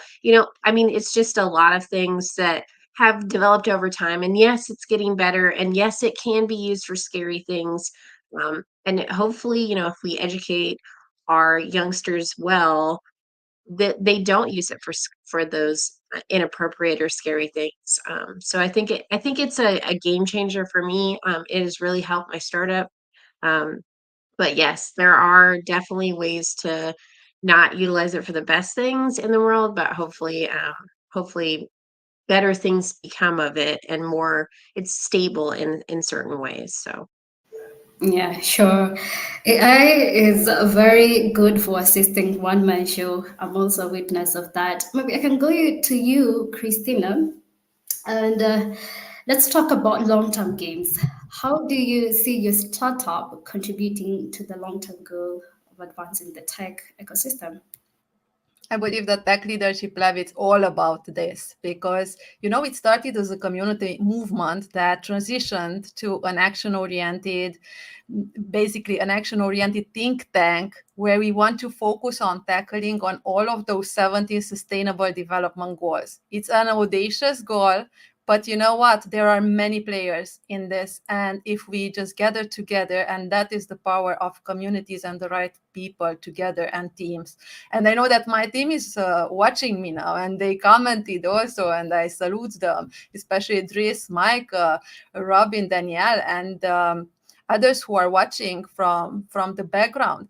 And because we are a group of audacious people who are thinking long term, we can have a difference. We focused this entire year on climate action because we found that this is the most important, impactful thing we can do right now as an emergency measure. Because if we want to leave something, a beautiful earth, a livable earth for our kids and the future generations, we need to tackle this fast. And I believe that there are many players in this world that if they are brought together in the right way, they can solve many of those issues. Even yesterday, I don't understand why some of those 17 sustainable goals are not yet solved. But it's about leadership, and it's about also funds. But many times the players are amazing founders, like we have here in this panel today, and their voice is not heard enough, it's not powerful enough, and they are just divided somewhere on this planet, and they are not united together as a strong community. And maybe they lack a little bit of leadership or being put on the front seat, because one of the things we contribute for the ecosystem is to have an ethical type of view around the future where the right leaderships prevail. And I would just love to see those leaders on top of things who govern and who are responsible for millions and billions of lives and also budgets to be from that category. Long-term thinkers, empathic, kind, future-oriented, who love humanity as a whole and truly wants to live in a better present and build for a future. Because my heart breaks when I'm thinking that our kids today are faced with existential problems that we could already solve quicker than those deadlines that my head just hurt. And so Tech Leadership Lab is that kind of partner that will be your voice, the right tech founders, the right tech startups that are innovating this year inside the climate action, but after which we will tackle more goals once we have the right type of teams and infrastructure. And what I want here to mitigate is that if you bring together the right type of people and you don't see competition or you need to be the front person or the front startup, but you see this as a collaborative effort, as we are a family on this earth, that we should be united, no matter our color, gender, location, sexual orientation. These things doesn't matter. We are sharing what we have here together. And for this, Tech Leadership Lab will be a very powerful player you want to associate yourself with, especially if you innovate in anything that relates to a better future, building sustainable, innovative ways and solutions for us all to benefit.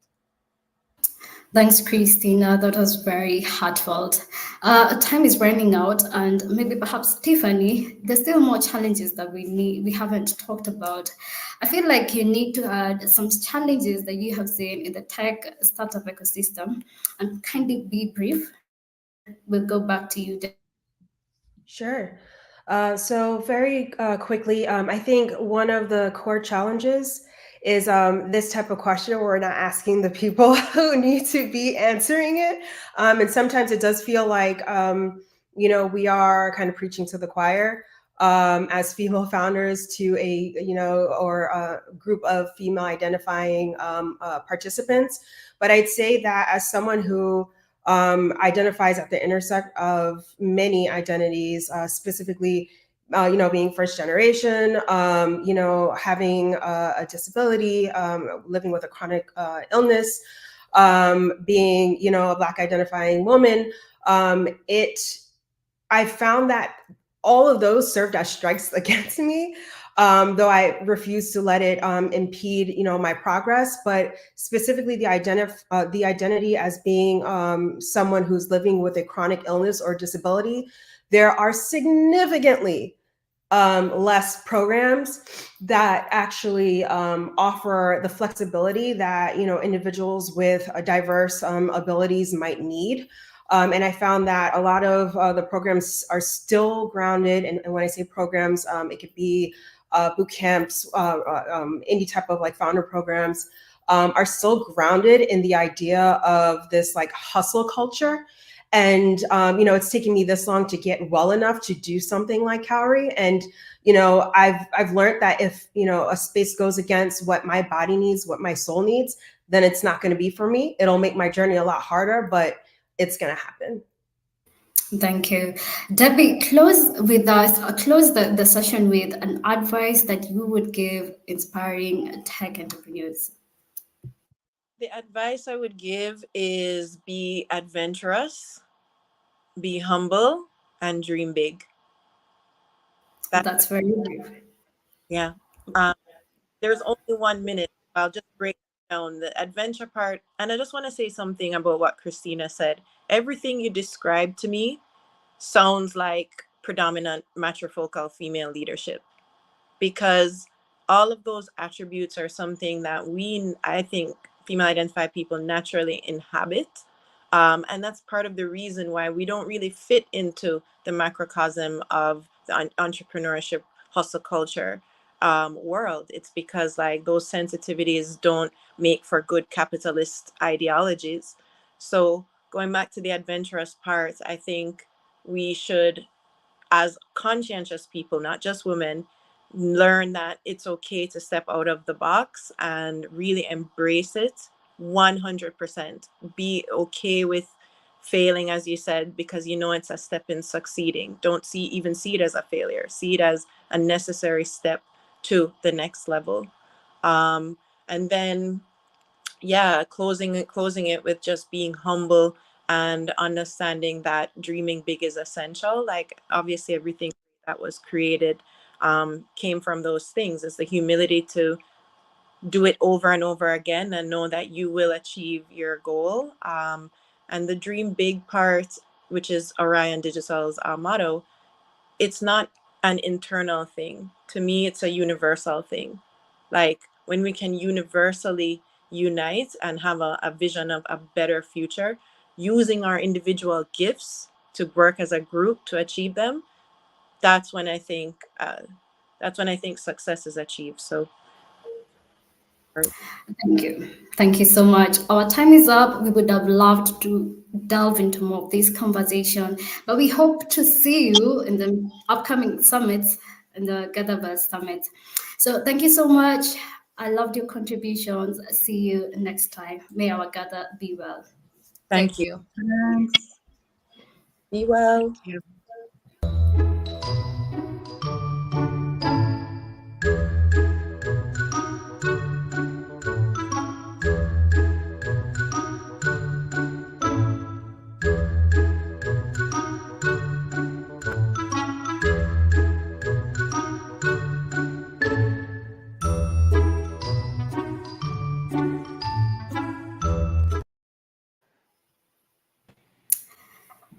In the spirit of celebrating women, I hope you did enjoy the wonderful conversations that we've had so far. Well, we have one more fireside chat with one of the most multidisciplinary leaders in the industry, and if you ask me, one of the most influential. With me, Joanna Popper is here, and we're gonna delve into a fireside chat tackling leading innovation in a hyper digital world. Joanna, welcome to the stage. Tell Thank us who you. you It's great to are. be here with you. Yeah, why you're here, and It was a just great get chat. The last yeah. group. It's excellent. Thank you, thank you.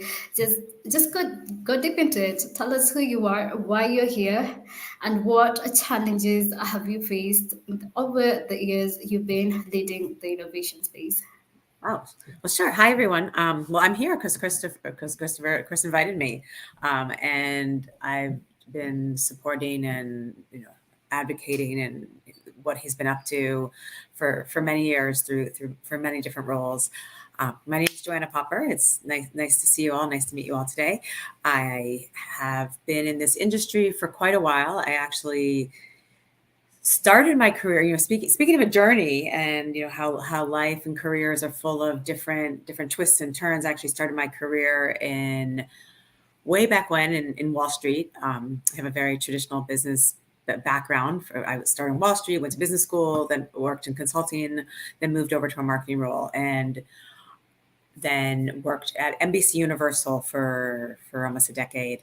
And for me, that's really where my media, entertainment, technology, innovation career started.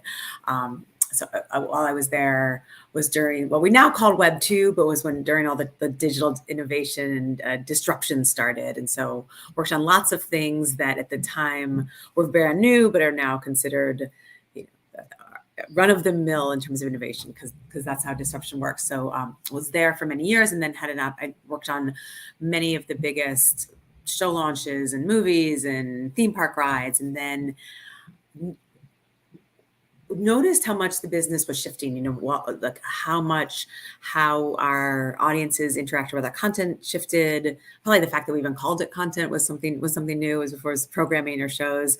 How the way that we watched, the way that we marketed, the way that we interacted. If you can remember back in the day, people used to actually show up at 8:00 on a Tuesday to watch a show.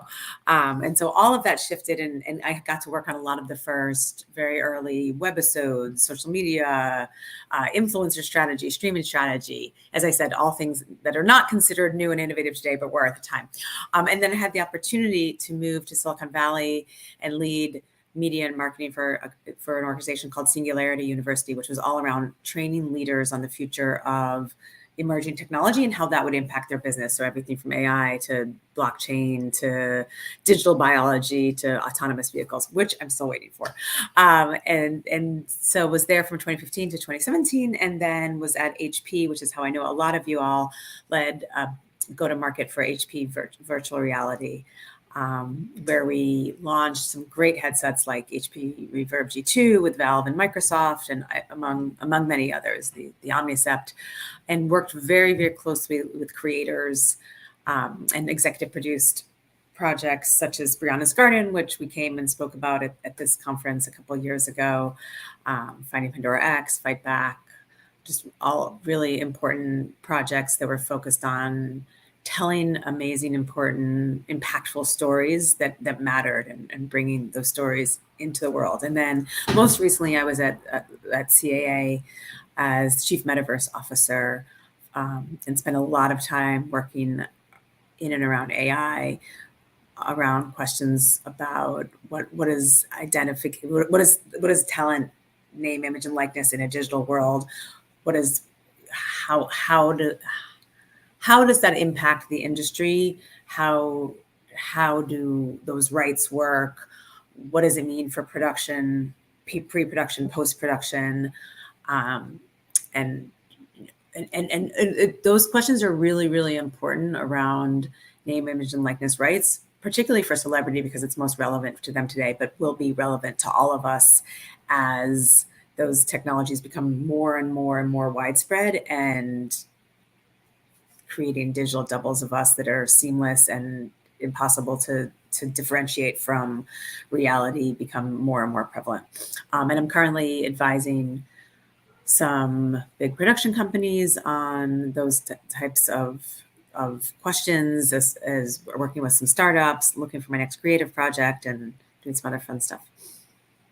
Wow, that's quite impressive. Let's talk about the title Chief Metaverse Officer.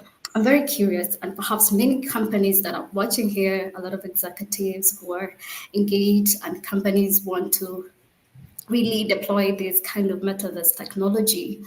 What is the role of a chief metaverse officer? And do you think most companies right now should be having a chief metaverse officer? What is your say on that? Yeah, it's interesting. I mean, there was probably a year or two ago, there were a lot of chief metaverse officers popping up. That was coming off of Facebook changing their name to Meta, coming off the pandemic, where such a high percentage of our lives turned into digital because we were not able to engage in the physical space quite as much. Certainly the connections between the physical and digital are very important. But I think companies have shifted a bit from being solely focused on metaverse the way they were to pulling back and being just focused on emerging technology in general. There's a ton of focus on AI. I mean, I think these swings we have around, it's this technology, no, it's this technology, no, it's this technology, are a very simplistic way of looking at continued innovation and continued technological growth. I think for some people, there was that sort of very narrow focus on the metaverse for a while. For me, it's more of a bigger, broader view of what this next phase of the way we interact with computing will be. And where different parts of technology layer up into it. And so AI is a part of it, spatial computing is a part of it. And so that's kind of how I look at it. I think really for the company point of view, it's what technologies will help you meet your goals as a company, what technologies will help you, whether it's connect with audiences, enable your employee base to do their jobs better, create bigger impact in the world. So in the world of media that I come from, it's around what technologies accelerate or help you create content in new or exciting ways, help you distribute the experiences in new or interesting ways that broaden that scale, and how will technology help audiences and users connect with the experiences in new and different or just deeper ways. Wow, that's quite informative. I love that. AI is still here, and it's still the dominating topic in the emerging tech space. What is that one important thing that all women, founders, career women should be knowing in this era of artificial intelligence? So one thing we should all be knowing. I mean, I think with all of the technology. I mean, any. I think what's most important is to jump in, experiment, try, experience, test, and learn. It's sort of broad, but that's what I would say. When we have technologies that are moving so fast and capturing in the zeitgeist, like AI,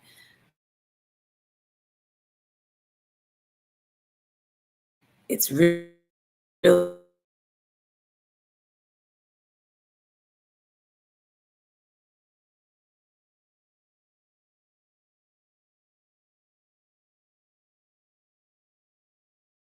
and do we get lost? Are we now back? Or Yeah, okay. I'm back. Okay. Well, I was saying that what I think is important is to be experiencing and testing things and trying things, and that these times of disruption and shift also offer great opportunities for those who jump in and move fast with them and learn with them. And so I think that there's areas of the business that there has been sort of entrenched. They're mature and there's not as much growth and there's not as much opportunity. But anytime that there are fast shifts or disruption like this, it provides the opportunity for those of us who want to jump in and learn at a semi foundational or early phase, like we are in now. I mean, certainly both VR and AI have been around for decades and decades and decades, but weren't touching, and I'll say for AI specifically on the generative AI side, weren't touching the masses in the way that they are now, or the group, large numbers of people. And so in those moments, there's really important opportunities for those of us who want to jump in, and it can provide tremendous career opportunities and tremendous growth, which is especially important for voices who have been traditionally not around the table in some of these fields. Well, Joanna, you are the best person I can ask this. What is the future of spatial computing and the metaverse, and how can more women get involved in this space? Well, what I believe is that this is the future in terms of the next wave of computing. And so, today we're still in this phase. I'm talking to on a laptop, which is technically from the previous phase. But I believe that spatial computing with some form of, with virtual worlds, potentially with some sort of glasses that look as great as, neither of us is wearing glasses today, but as great as the glasses we would be wearing, will be that next phase of human computing interaction. And how people can get involved. I mean, I think it's by jumping in, it's by raising your hand, it's by trying things out. I think if you are interested in spatial computing, going to, I think it's February 2nd, going to the Apple Store and getting that first demo. If you're not going to buy one, which I think is maybe the case for quite a few, but go to the Apple Store and get that demo. Go try, if you haven't been in a Quest, which probably most people on this phone have, go and experience as much content as you can. Go to the events that are near you. Go to any technology conference. Watch the content online. I think it's just incredibly important to be in it and experience it. In terms of AI, there's so many different formats today, and different LLMs that you can be testing. There's all the visual and the video services that you can be testing. I think that new careers are being created all the time. I mean, at this point, a prompt engineer is old. It's from over a year ago, but that's a career that's only been around less than 2 years, let's call it. And so if you are one of the people that is early to move in that, you can drastically accelerate your career. Wow, that is very insightful. I think the most important is knowing that your career is always a journey and it's an adventure, and you can be guided by what's important to you, what's impactful to you, what difference do you want to make in the world, what does that look like what do you care about, and where I think if you can overlay that where there is growth. I mean, it may be that what you care about is not an area of growth, and then because it's something you care about, you continue to move forward in that, and it may be a harder road. But I think first and foremost is like, if you is looking at that Venn diagram of what is important, what do you care about, and what are your skills, and what's unique and that you're bringing, and then but always knowing it's an adventure and it's a journey, and it's all about learning along the way. And so we're all a work in progress all the time. Sometimes things we try work out really well, better than we would have expected. Sometimes things we try don't work out, but in both cases, it's what did I learn? What am I bringing forward? What's next? I always think about in my career, it's that like 80-20 rule, where what's the 20% of your job that you really love and you excel at, and you almost doesn't feel like work, and how can you make that 80% in your next role, and then help having that inform you about what might be next for you. There's so much to learn from you, Joanna, and I'd encourage our audience to really follow you and learn from you. Maybe we will conclude with, sorry, do you want to say something? Thank you. We will end this with a very fun segment. I want to learn something from you. If you were to be a gadget in this era, what gadget would you be? If I were to be a gadget? Fun segment. That is a fun segment. If I were to be a gadget, well, I think I would be sunglasses. I would be like smart sunglasses. Oh, nice. And do you have a pet? I do. Do you want to see him? You can show us if there's no far. Well, this is it from us. We love sharing stories, and we have fun as well. Ooh, Joanna has a pet. Okay, he's a Frenchie pug. He's my partner's, but no, he lives with us. So James got him, and James, my partner, lived in China for 5 years. So Petey comes from China. He's Shanghainese, but he's Frenchie pug. Hi, Petey. Say hi to everybody. Oh, want to kiss you? Hi. Kind of shy. You have a giraffe on your screen? Okay. Well, thank you so much, Joanna. It was so much fun, and we learned so much from you. I will look forward to having you in more of these GatherVerse events. Please connect with Joanna. I do connect with her. I learn a lot from her. And thank you so much. Socials. Bye. Thanks, everyone. Thank you, Lynn. Thanks, Chris. Well, we have come to the conclusion of Day 1 She Summit 2024. As we promised, it was going to be a very impactful, very interactive, engaging, and there's always a fun side to it. Well, see you tomorrow, same time, same place, GatherVerse She Summit 2024.